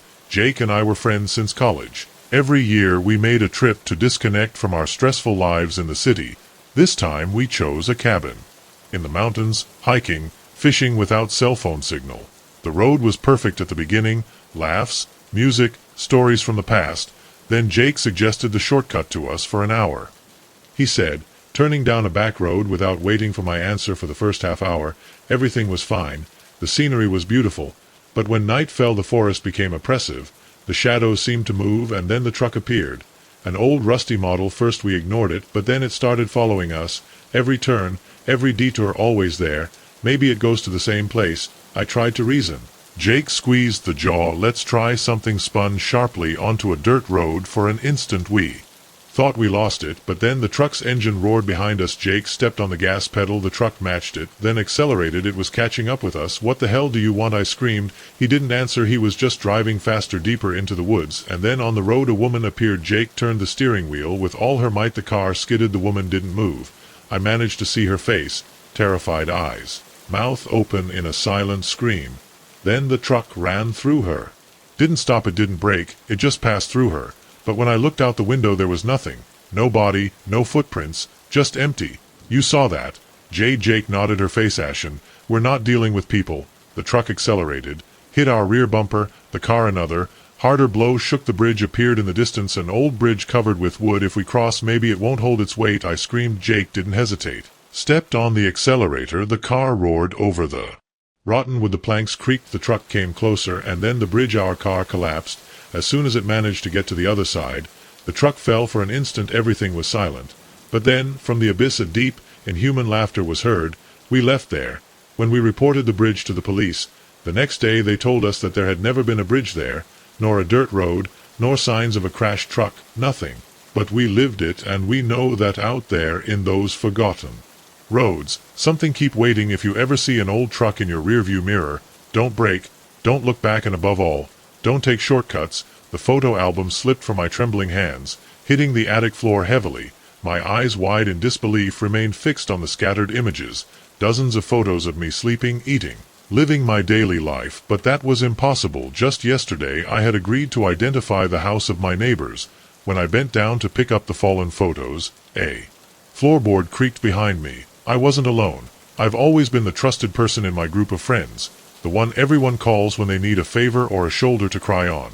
So when my neighbors, the Johnsons, asked me to take care of their house while they went on a 2-week cruise, I didn't hesitate to say that yes. The Johnsons were a sweet but slightly eccentric older couple. Their house was a huge Victorian construction full of turrets and stained glass windows. It stood out as a Gothic footprint among the identical houses in our neighborhood. I had always been secretly fascinated, longing for the opportunity to explore its nooks and crannies. The day they left, Mrs. Johnson gave me a keychain with an antique key, each one carved with intricate designs. "Now, my dear," she said with her eyes behind her thick glasses, "feel free to use whatever you need in the house, but be careful. In the attic it's a little messy." I nodded without giving it much importance. I was more focused on the list of instructions she gave me: what plants to water, how to handle the temperamental Kitara, and what to feed your old cat, Mr. Whiskers. The first days passed without incident. I continued my routine. It's just that in a different house I work from home during the day with my laptop installed on the old dining room table at night. I would curl up in the cozy library with a book while Mr. Whiskers purred on my lap. But as the days went by to strange little things, things that were easy to dismiss, a door that was closed would appear open when the aroma of freshly brewed coffee returned in the morning. Although I hadn't put the coffee maker on, the feeling of being watched even when I was alone, I tried to ignore it. The old houses creak, I told myself. The coffee maker must have an automatic programmer, and the feeling of being observed. Well, the house was full of old portraits. His painted eyes seemed to follow you wherever you went. It was on the fifth night when everything became truly strange.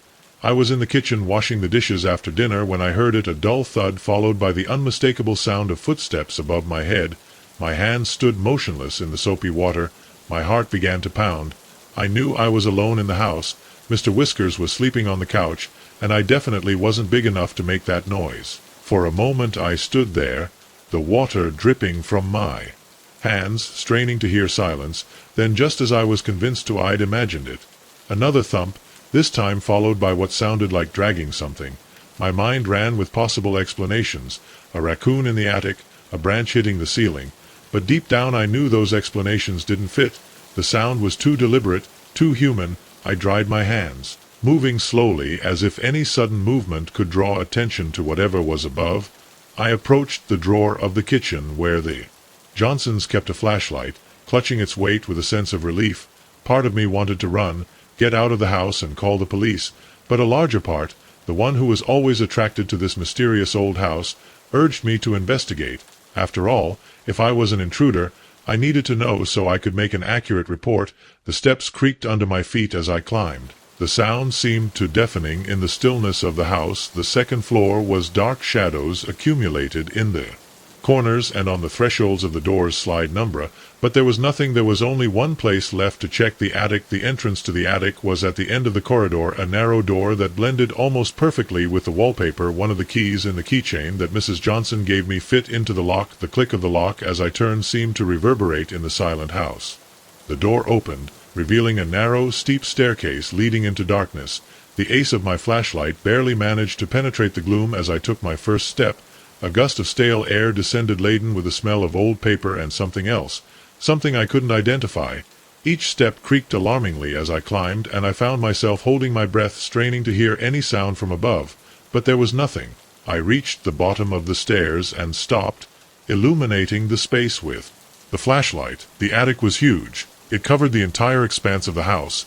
Dust particles dancing on the as of light, stirred by my arrival. The air was thick and heavy, making it difficult to breathe. At first glance it looked like a common attic. Stacked boxes, old furniture covered with sheets, trunks and suitcases stacked against the walls, but as I went along, details began to emerge that made my skin crawl. The walls were covered with photographs, hundreds, maybe thousands, superimposed on each other like scales, and in each of them I saw a familiar face, mine. There I was, walking to my car, sitting in a coffee shop, running in the park. Some were clearly recent, taken just a few days ago. Others seemed old, with colors, detours, showing a younger version of me. My hands were shaking as I reached for one of the photos. It came off easily, revealing more images underneath. They weren't just photos of me. They were photos of everyone I knew, my parents, my friends, my co-workers, all captured in everyday moments, knowing they were being watched. It was then that I saw the album open on an old desk. I slowly approached it, feeling my feet heavy as the pages were full of more photos of me, but these were different. Here I was inside my own home, in private moments, sleeping in my bed, eating breakfast in my kitchen, even in the shower. The implication hit me like a physical blow. Someone had been watching me for years, and not just from a distance, but inside my own home.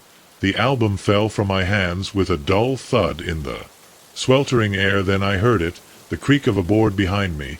I turned the flashlight sharply up, cutting through the darkness for a fraction of a second, glimpses slipping behind a stack of tall, thin boxes, moving with unnatural fluidity.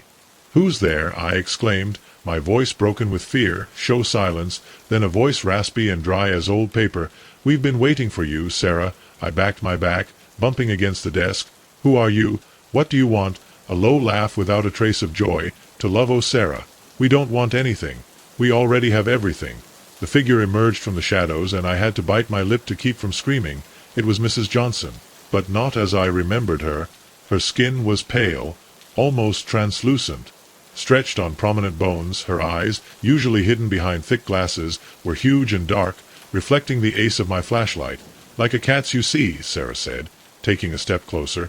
"This house feels lonely. She needs to be fed."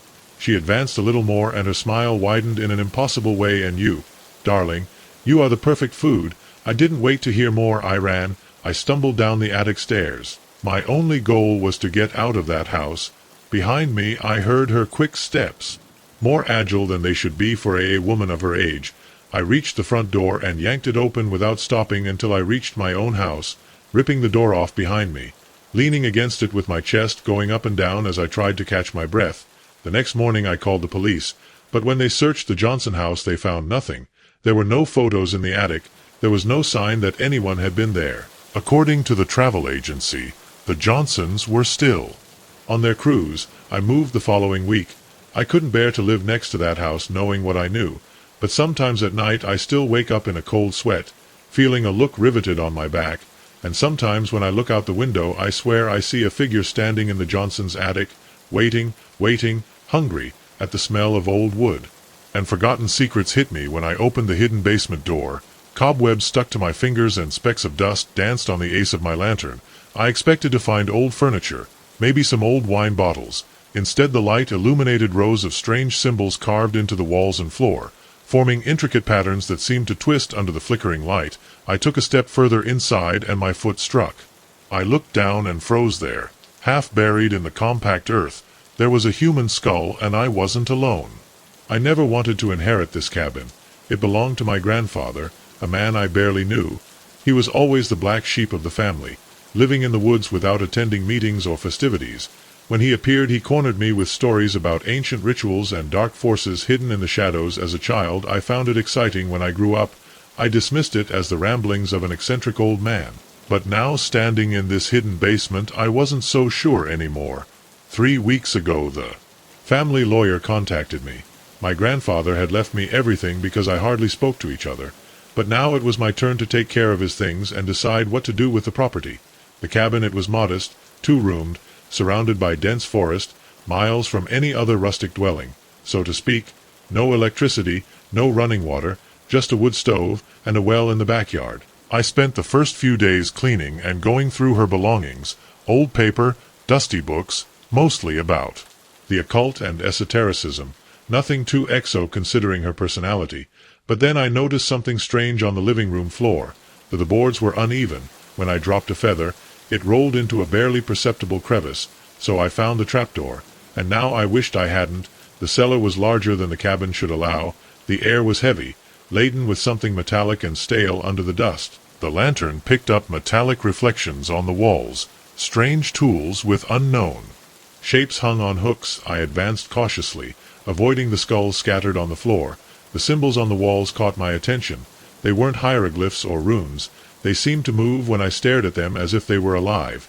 In the center of the basement there was a stone altar. Its surface was dark, with spots that I preferred not to examine too closely, and engraved in the stone a single word in English: Gateway. My grandfather's words echoed in my head. The veil between the worlds is thin in some places. Boy, with the right knowledge, with the right sacrifice, it can be torn. I stepped back feeling nauseous. This couldn't be real. My grandfather wasn't a dark sorcerer. He was just a crackpot old man. True, a cold wind swept across the room. Even though there were no windows or vents, the symbols began to glow with a sickly glow pulsing to the rhythm of my own heart. I turned to the stairs to get out, but the staircase was gone. The air was gone. It came back denser, heavier, as if the basement itself was breathing. Lantern trembled in my hand as I spun in circles, desperately looking for the staircase. But where before there was a wooden passage leading to the cabin, now there was only a stone wall covered in glowing symbols. I was trapped. My breathing became erratic. This wasn't possible. It was a trick of my mind. It had to be. No, it can't be, you mutter. But then I heard it, a low, guttural sound. It wasn't exactly a growl. It wasn't a whisper. It was something between the two of us. It came from the darkness of the basement corners that my flashlight couldn't reach, and it came closer. The symbols on the walls shone with an unhealthy intensity. Their shapes seemed to twist as if they were making fun of me.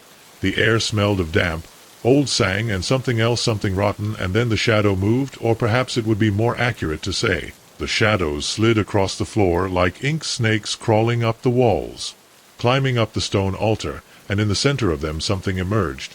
It had no definite shape, it was a living void, a silhouette that seemed to absorb what little light remained in the room. But it had eyes, many, too many. They shone with a sickly glow, flickering in disorder, as if they were watching from all directions at once. And then he spoke. Welcome air. My legs trembled, but I forced myself to stand. What are you? I managed to say, though my voice came out more like a whisper. The creature moved without moving. It had no feet, no visible limbs, but still seemed to slide towards me. We are the guardians, the guards at the door. Its voice did not come from its mouth, if it had one. It seemed to emanate from the very walls of the floor, from the air around me. Your grandfather began the work, but he wasn't enough. The thing continued. The sang wasn't strong enough in him. My stomach churned. What a work, what blood! A million images flooded my mind all at once. Impossible. Cities, creatures that shouldn't exist, the sound of screams of echoes that crawled through dimensions. Beyond comprehension, I saw my younger grandfather standing in the same basement reciting words in a language I didn't recognize. I saw people, victims, blood spilled on the altar. I saw the portal, a hole in reality itself, an abyss that led nowhere but everywhere at the same time, and I understood. My grandfather had been trying to open it, trying to tear the veil between worlds. But he never had enough power. He never had the right blood. But I did. The creature came closer. You are the key. Its voice vibrated in my bones. You are the legacy. I felt a burning in my skin. I looked at my arms. The symbols that covered the walls were now in me. They shone under my skin like incandescent scars, tracing lines tangled through my veins.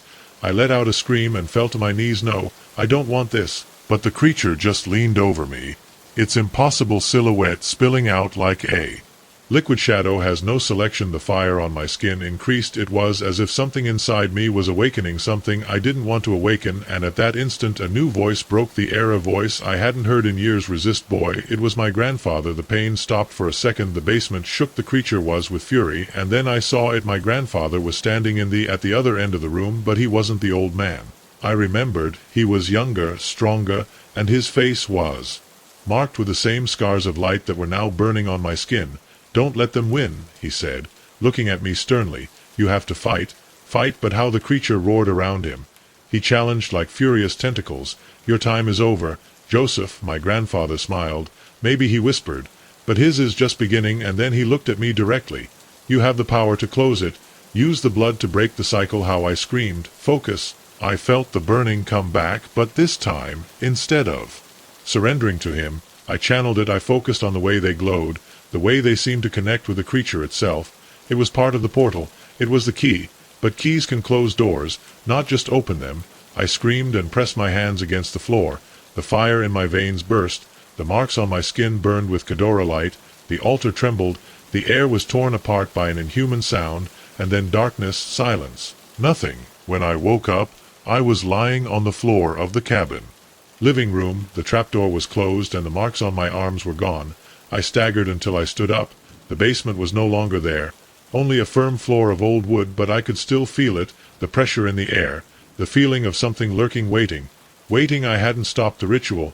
I had just walked out of the cabin without looking back. I bandaged it the next week. I never came back.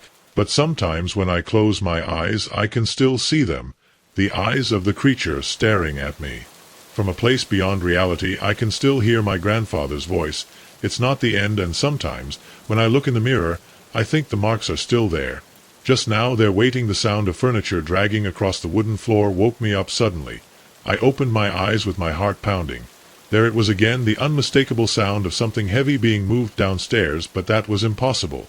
I was alone in my sister's house, and every door and window I was locked. Ada, I squeezed the baseball bat next to the bed, and I went downstairs. When I got to the living room, my stomach sank. Every piece of furniture had been moved. The heavy leather sofa that had once stood by the wall was now in the center of the room. The chairs formed a perfect circle around it. The coffee table was upside down, swinging on a lamp. But the worst thing was that I hadn't no marks on the floor, no scratches, no dragging, as if the furniture had floated to its new position. The air was dense, charged, as if someone was watching me. I spun around with the bat held high. Nothing. But I felt something that night. I didn't sleep. When dawn broke I left the house and tried to calm down. I decided not to call my sister. I didn't want to ruin her trip for something that maybe was my imagination.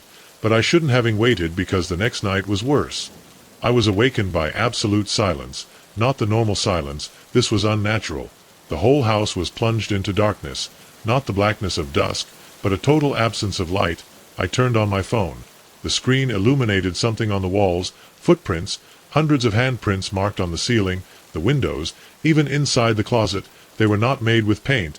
They seemed burnt in the wood. The bedroom door didn't open. It wasn't locked. It was like something was holding it on the other side, and then the whispers started from everywhere. Join us, stay with us, be one of us. The sound of fingernails scratching the wood started to rumble on the walls. I don't remember how I escaped. I just remember running out of the house, and when I looked back the windows were full of pale faces. Hollow. My sister watching me. She sold the house after I told her. She said she and her husband had heard things before, but they didn't want to accept it. Since then I've tried to rationalize. Maybe it was a nightmare, maybe a hallucination, but deep down in my being I know the truth. Some houses are alive, and when they taste someone's fear they never forget it. If you ever wake up and the furniture is in different places, don't ignore it.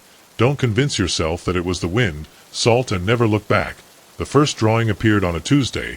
It was a rough sketch of a house engulfed in flames, made with furious red crayon. I assumed it was Tommy's way of processing our recent move, but as the days went by and the drawings became more disturbing, I realized with a growing fear that my 5-year-old son wasn't just drawing his fears. He was predicting the future. I've always been a pragmatic person as a single father. I had to be when my wife passed away 2 years ago. 4 years, leaving me alone to raise Tommy. I strived to be the best father I could be. We had our routines, our little rituals that kept us going. Pancakes every Sunday morning, bedtime stories every night, a life built on constancy and love. But everything changed when we moved into the old Victorian in Elm. It was a beautiful house, full of history and character. The kind of home with which I had always dreamed of. Sarah's insurance money. I was finally able to afford it. I saw it as a new beginning for Tommy and me, a chance to build new memories in a home that wasn't haunted by the ghost of what we had lost at first. Tommy was excited. He loved exploring the hidden corners of the house, discovering secret closets and creaking floors under his little feet. But after the first week something changed. He became quieter, more reserved, started having nightmares, waking up in the middle of the night with heartbreaking screams. I put it down to the stress of moving, to the uncertainty of a new home. I did my best to calm him down, to reassure him that everything was okay, but deep down I couldn't shake the feeling that something was wrong. And then came the drawings. At first looked like normal drawings. Tommy had always enjoyed drawing, filling notebooks with colorful scenes of our family, our dog, his school friends. But these new drawings were different, darker, more intense. The first one, the burning house, made me frown.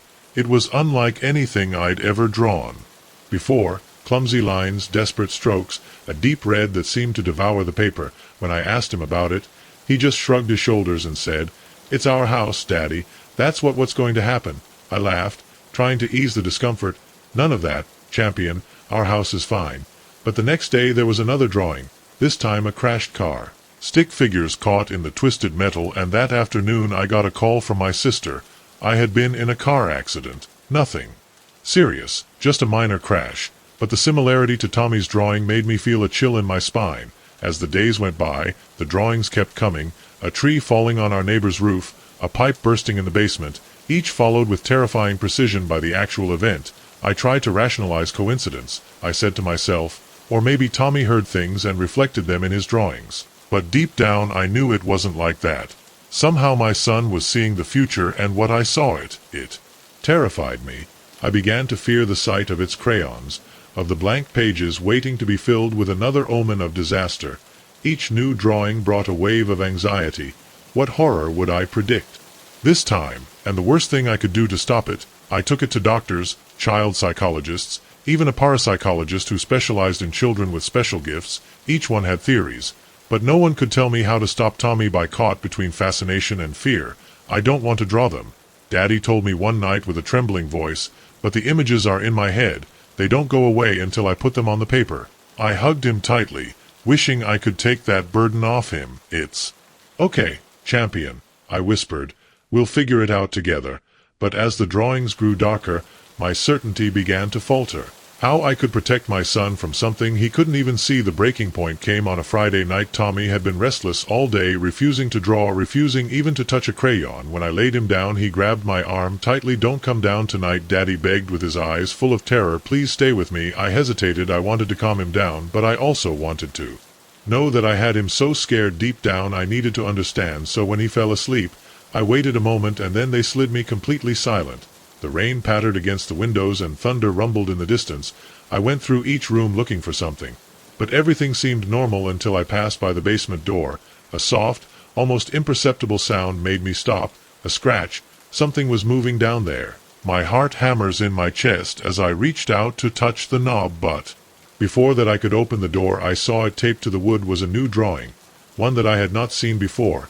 My blood froze when I looked at it. It showed a dark figure standing at the top of the basement stairs, and behind it in the semi-darkness, small figures, too many children's hands stretched out towards the inside, empty eyes, lost children. I ran. I forgot about my curiosity. I forgot about all alone. I thought of Tommy. I went upstairs 2 by 2 and took him in my arms still. Half asleep, I ran out of the house with him in my arms. I didn't think of shoes, I didn't think of spare clothes, just about going out. We never went back to that house. I called a real estate agent the next day and put it up for sale with everything inside. I didn't want to set foot in that place again. We moved in with my sister while I figured out what to do, and surprisingly Tommy's drawing stopped. The vision seemed to have been tied to that house. But the fear didn't go away. Years later I still hesitate before opening a basement door. I still hold my breath when I hear a noise in the dark, and sometimes on quieter nights I hear Tommy murmuring in his sleep and wonder what he still sees in his mind, what shadows are still lurking in his memory. I don't know if Tommy's gift was real. I don't know if he really saw the future or if it was all a twisted coincidence. But I do know this. Sometimes monsters aren't sharp-toothed creatures. Sometimes they hide in innocent things, in crayon drawings, in shadows in the hallway, in little murmurs in the night. And sometimes the future is too dark a place to be. The basement door creaked open and my son's terrified voice echoed down the stairs. "Daddy, please, he's here again," I sighed, ready to dispel another of Tommy's nighttime fears. But as I walked down the steps, the temperature dropped sharply and an otherworldly growl echoed in the darkness. The ace of my lantern caught a flash of something huge and inhuman, lurking in the corner. At that I realized that my 5-year-old son had been right all along. There really was a monster in our basement. I've always prided myself on being a rational man. As a software engineer, logic and reason are the pillars of my world. So when my son Tommy started talking about the monster in our basement, I chalked it up to his overflowing imagination. After all, that's not what children do, create fantastic stories to make sense of the world around them. It all started about a month after we moved into our new home. A lovely colonial-style home in a quiet suburb seemed perfect for our small family. My wife Sarah fell in love with the spacious kitchen. I was delighted with the home office and its built-in bookshelves, and Tommy was excited about the whole great patio, the butt of the creaking attic stairs, everything except the basement. From the first day he was reluctant to go down. At first we thought it was the usual fear of children of dark and unfamiliar spaces. We tried everything: leave the lights on, go down with him, even let him decorate a corner as a play area. Nothing worked. Then the nightmares began. Tommy woke up screaming, assuring that the monster in the basement was in his room. We ran next to him and we found him huddled under the blankets, pointing to empty corners and sobbing over bright red eyes and sharp teeth. Sarah wanted to take him to a child psychologist, but I convinced her to wait. "It's just a phase," I said. "It will pass." However, as the weeks went by, Tommy's fear only intensified. He refused to be alone on the ground floor of the house, always. With one eye on the basement door, stopped playing in the backyard, saying that the monster was watching him through the small windows at ground level. I tried to be patient, to be the supportive parent, but I must admit that it began to affect me, the constant reaffirmation at night. Without sleep, the way his fear seemed to cast a shadow over our entire family. I found myself frustrated, even scolding him when he came with another story about the monster. For that's the night I heard Tommy calling me from the basement. My first reaction was irritation. Sarah was at a book club meeting and I was trying to finish a crucial code for the job.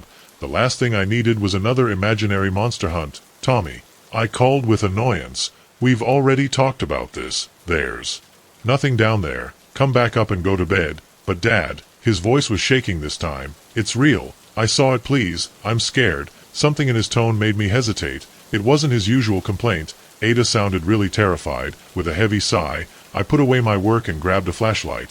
"It's okay, champ. I'm going over there. But this is the last time. Okay, after this, no more monster stories." I turned on the lights in the basement and started to lower the bulb at the bottom. I was burnt out. Leaving that corner plunged in shadows. Mental note: add to my weekend to-do list. You murmur. I called. "Where are you here?" Replied in a whisper from behind the old man water heater. "Don't turn off the lights. Dad doesn't like the light." I was about to give him another talk about imagination and reality when I felt a drastic drop in temperature, as if I had entered a freezer. My breath turned to steam in front of me, and I felt the skin stand on end in my arms. That was not normal. My engineer's mind was already looking for logical explanations. A failure in the back system, a hidden air current. But then I heard it, a low, deep growl that seemed to come from everywhere and from none at once. It wasn't quite animal or quite human, but something else. The ace of my flashlight swept over the darkest corner and tangled a flash of teeth too sharp to belong to any animal I knew, and the eyes, God, the eyes glowed red, full of an intelligence and malevolence that froze my blood. At that moment, all rational explanations evaporated. It wasn't a trick of the light or an overactive imagination. This was real, and I was in my basement. "Tommy," I whispered in a trembling voice, "come here, slowly." I heard your crawling steps as I climbed out from behind the heater. My paternal instincts kicked in, putting fear. I had to get it out of there. "When I count to 3, I said, trying to stay calm, "we're going to run to the stairs." "Okay, 1, 2. I never made it to 3 with a roar that shook the dust off the ceiling. The thing in the corner was thrown towards us. I felt an avalanche of mass and power, huge, heading for all run speed. I screamed, lifting Tommy, running up the stairs.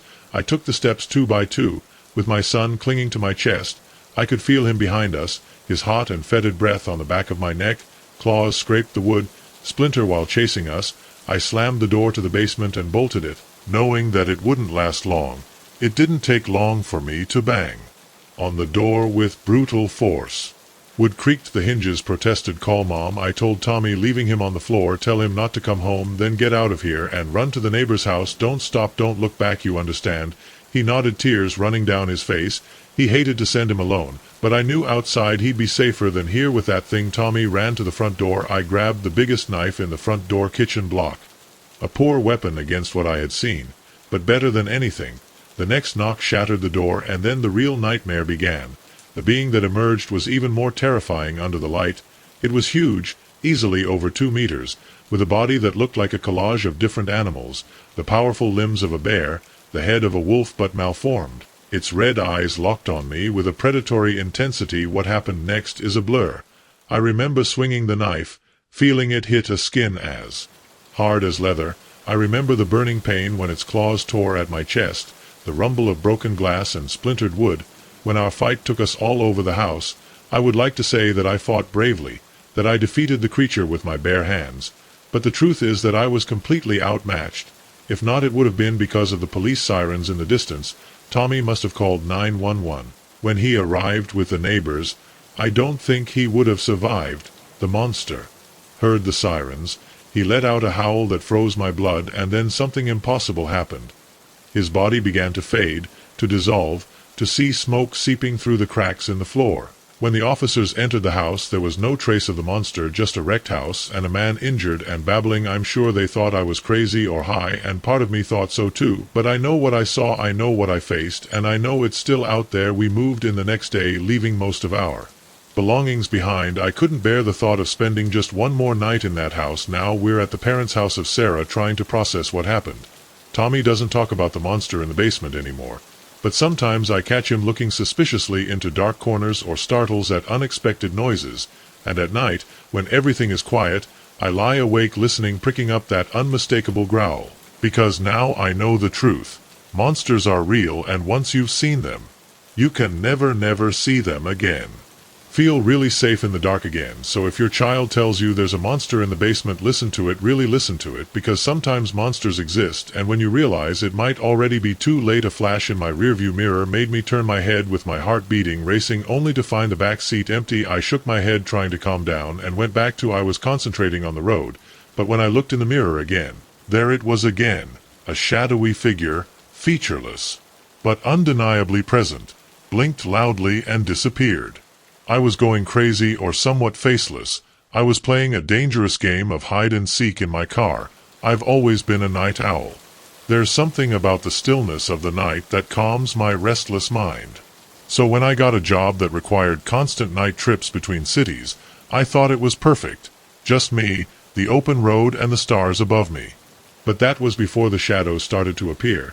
At first it was subtle, a fleeting movement in my peripheral vision as I drove down deserted highways, a feeling that something was moving where there shouldn't be anything easy to dismiss, like a play of light or too much caffeine after a few hours of sleep. But over time they became more and more apparent. I saw figures in the back seat, always only for a second before they disappeared. Sometimes they were small, the size of a child. Other times they took up almost the entire car. I tried to rationalize sleep deprivation. I can do strange things with my mind. I started taking naps at rest stops. I drank less coffee.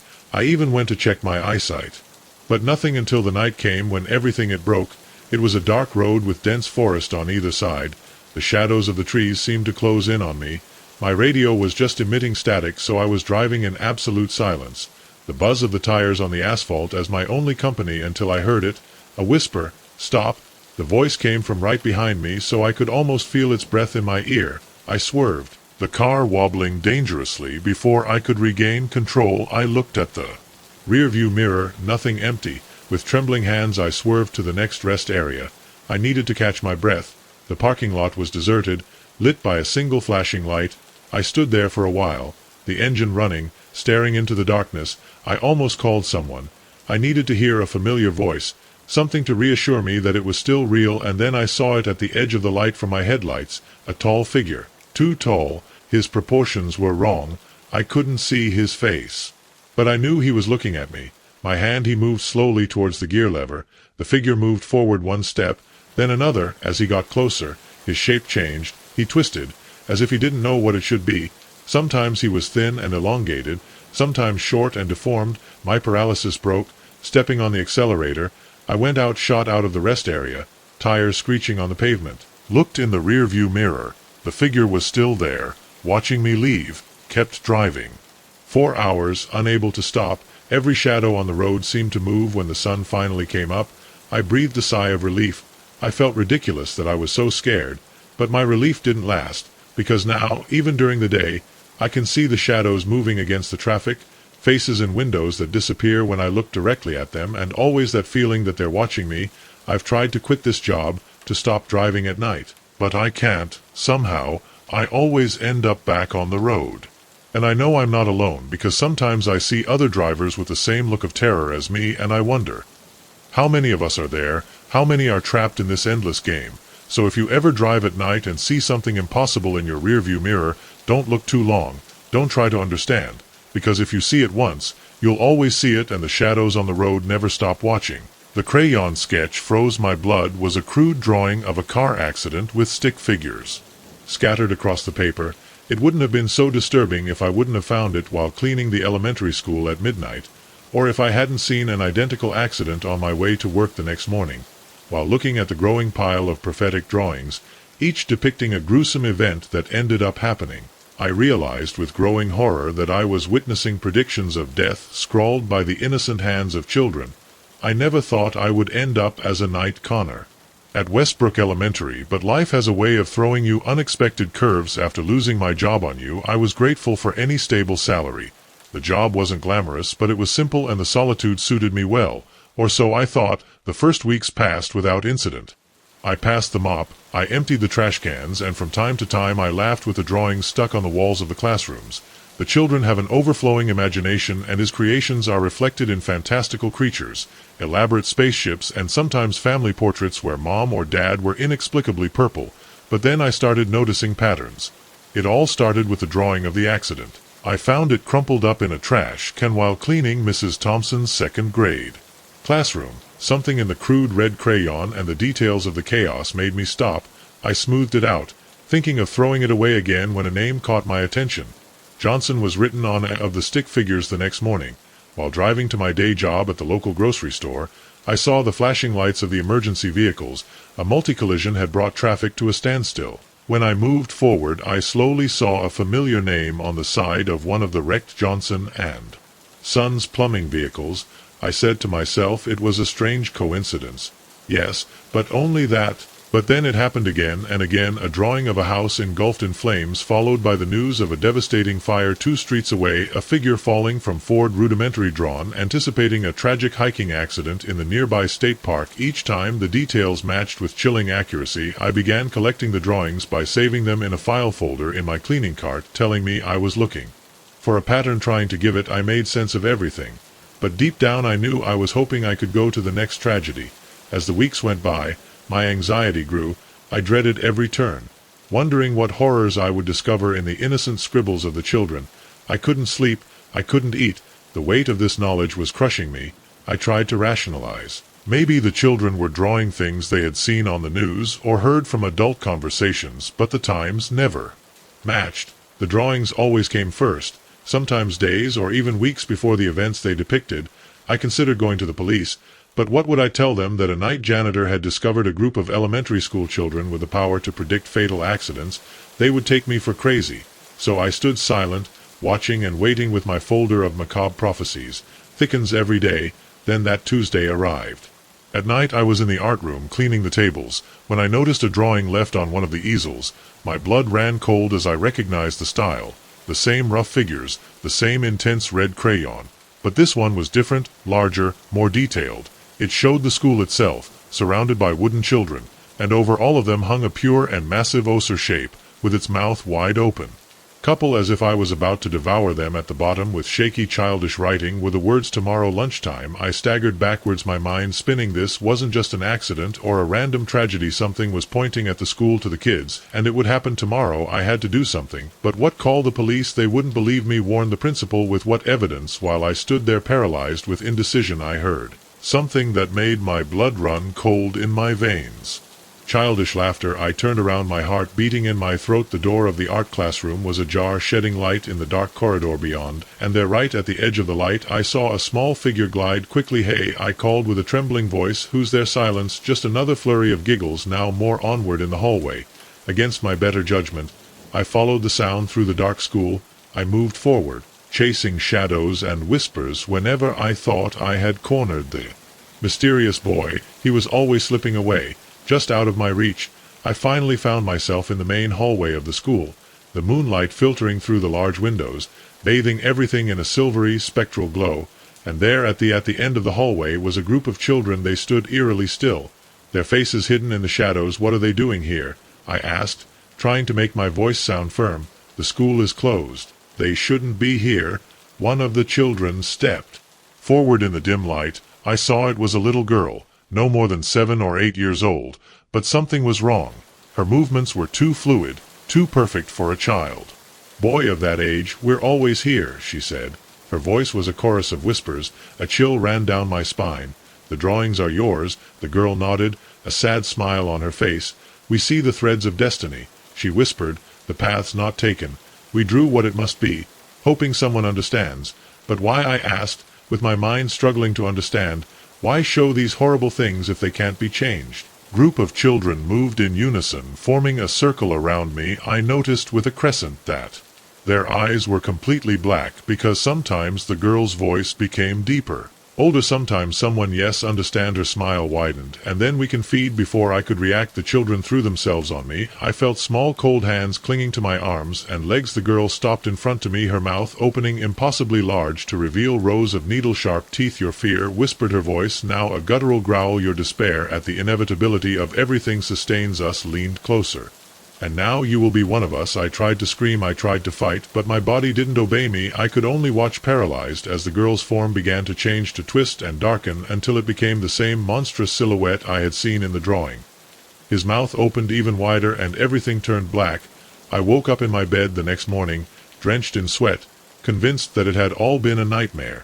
But when I looked in the mirror, my eyes were different, darker, and in my hand there was a red crayon, its tip worn until it was a small stump.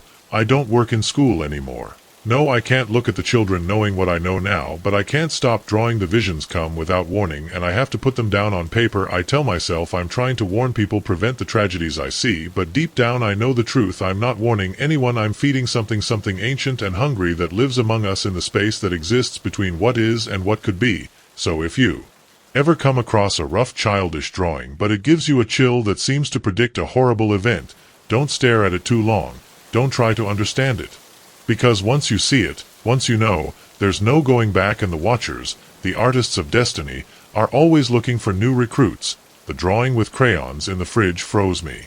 Blood showed our family stick figures with wide smiles, but there was a fifth tall dark figure lurking around us. Who is this affection? I asked, trying to keep my voice steady. Emily, my daughter, looked at me with her big innocent eyes. My new friend said matter-of-factly, he tells me to do bad things. I've always been a skeptic when it comes to the paranormal, ghosts, spirits, demons, everything I attributed to overactive imagination or elaborate frauds until we moved into the old Victorian house on Maple Street, and until Emily started talking about her new friend. At first we didn't worry.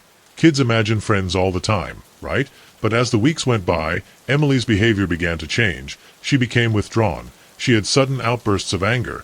She woke up screaming in the middle of the night, saying that he was in her room. When we ran to comfort her, we found her curled up in the corner, staring at an empty spot next to her closet. I tried to rationalize the move. It had been difficult. It was just a phase. But then the incidents began. First small things, a vase overturned when no one was in the room, doors slamming shut on windless days, nothing I couldn't explain if I tried hard. But then one morning I went down to the living room and I found all the kitchen knives embedded in the wall of the living room. They formed a perfect circle. In the center of the circle was Emily sleeping on the floor, hugging her favorite stuffed animal. When we woke her up, she didn't remember how she had gotten there, but she smiled sweetly and said, "He wanted to protect me while I slept." It was then that we knew we needed help. We took Emily to doctors, psychologists, psychiatrists. They all told us the same thing: stress, overactive imagination, a cry for attention. But none of them saw what we saw in his eyes when he talked about his friend. It was Sarah, my wife, who suggested something less conventional. Her Aunt Rose was a medium. I didn't believe in such things, but I was willing to try everything. Rose arrived on a gray Sunday. She had no robes or crystal balls, only a 60-year-old woman with wise eyes and a resolute attitude. She barely crossed the street door of the house. His face paled. "Oh," he whispered, "this isn't good." He went to Emily's room without wasting any time there. His expression changed from fear, absolute thrift. "Something here," he said in a trembling voice, "something old and angry." He looked at us urgently. "How long have you been talking to him?" We tell him everything when we finished. Rose was mortally serious. "This isn't a ghost," she said. "It's something much worse." She went too far. Tongue over the lips before continuing. "It's a parasite. It feeds on the innocence of children. It corrupts them." Sarah took my hand tightly. "What do we do?" Rose looked at us gravely. "We need to clean the house." She gave us a list of things to prepare. "Salt, sage, holy water," she warned us. "Whatever it is, she won't leave without a fight." When night fell, we began. Rose drew symbols Contia Bendita on the floor and the walls. The air became heavy. Is in the center of the circle. When she looked at us, her eyes were no longer our daughter's. "She is mine," said the entity through her mouth. "They can't take her away from me." Her voice was not hers. The ritual began. The entity fought with everything she had. Emily screamed, her body bent at impossible angles. The lights flickered. The walls were filled with scratches that appeared by themselves. The air was not with mocking laughter, but Rose didn't hesitate. Her voice grew. Emily's screams turned into inhuman screams, and then, with one last scream that shook the whole house, the entity disappeared. Emily fell to the floor when she opened her eyes. They were our daughter's eyes again. She hugged us, sobbing. "Where is my friend?" Rose stroked her hair. "It's gone, baby." The recovery process was complicated. We took Emily to the doctor. She had no physical damage, but her energy seemed drained. Her nightmares disappeared almost immediately. She never talked about her friend again, but Sarah and I didn't forget. We moved soon after. We didn't care about losing money. We just wanted to get away from that house. Emily is a happy girl. Now she's 10 years old. She doesn't remember anything that happened. But I do, and every night when I turn off the lights I still feel something, like something is still watching, waiting. We've learned to protect our home. We sprinkle salt on the windows, burn sage, recite prayers. But every night before I go to sleep I check Emily's room, making sure her friend never comes back. because now I know the truth. Monsters exist and sometimes use the faces of those we love.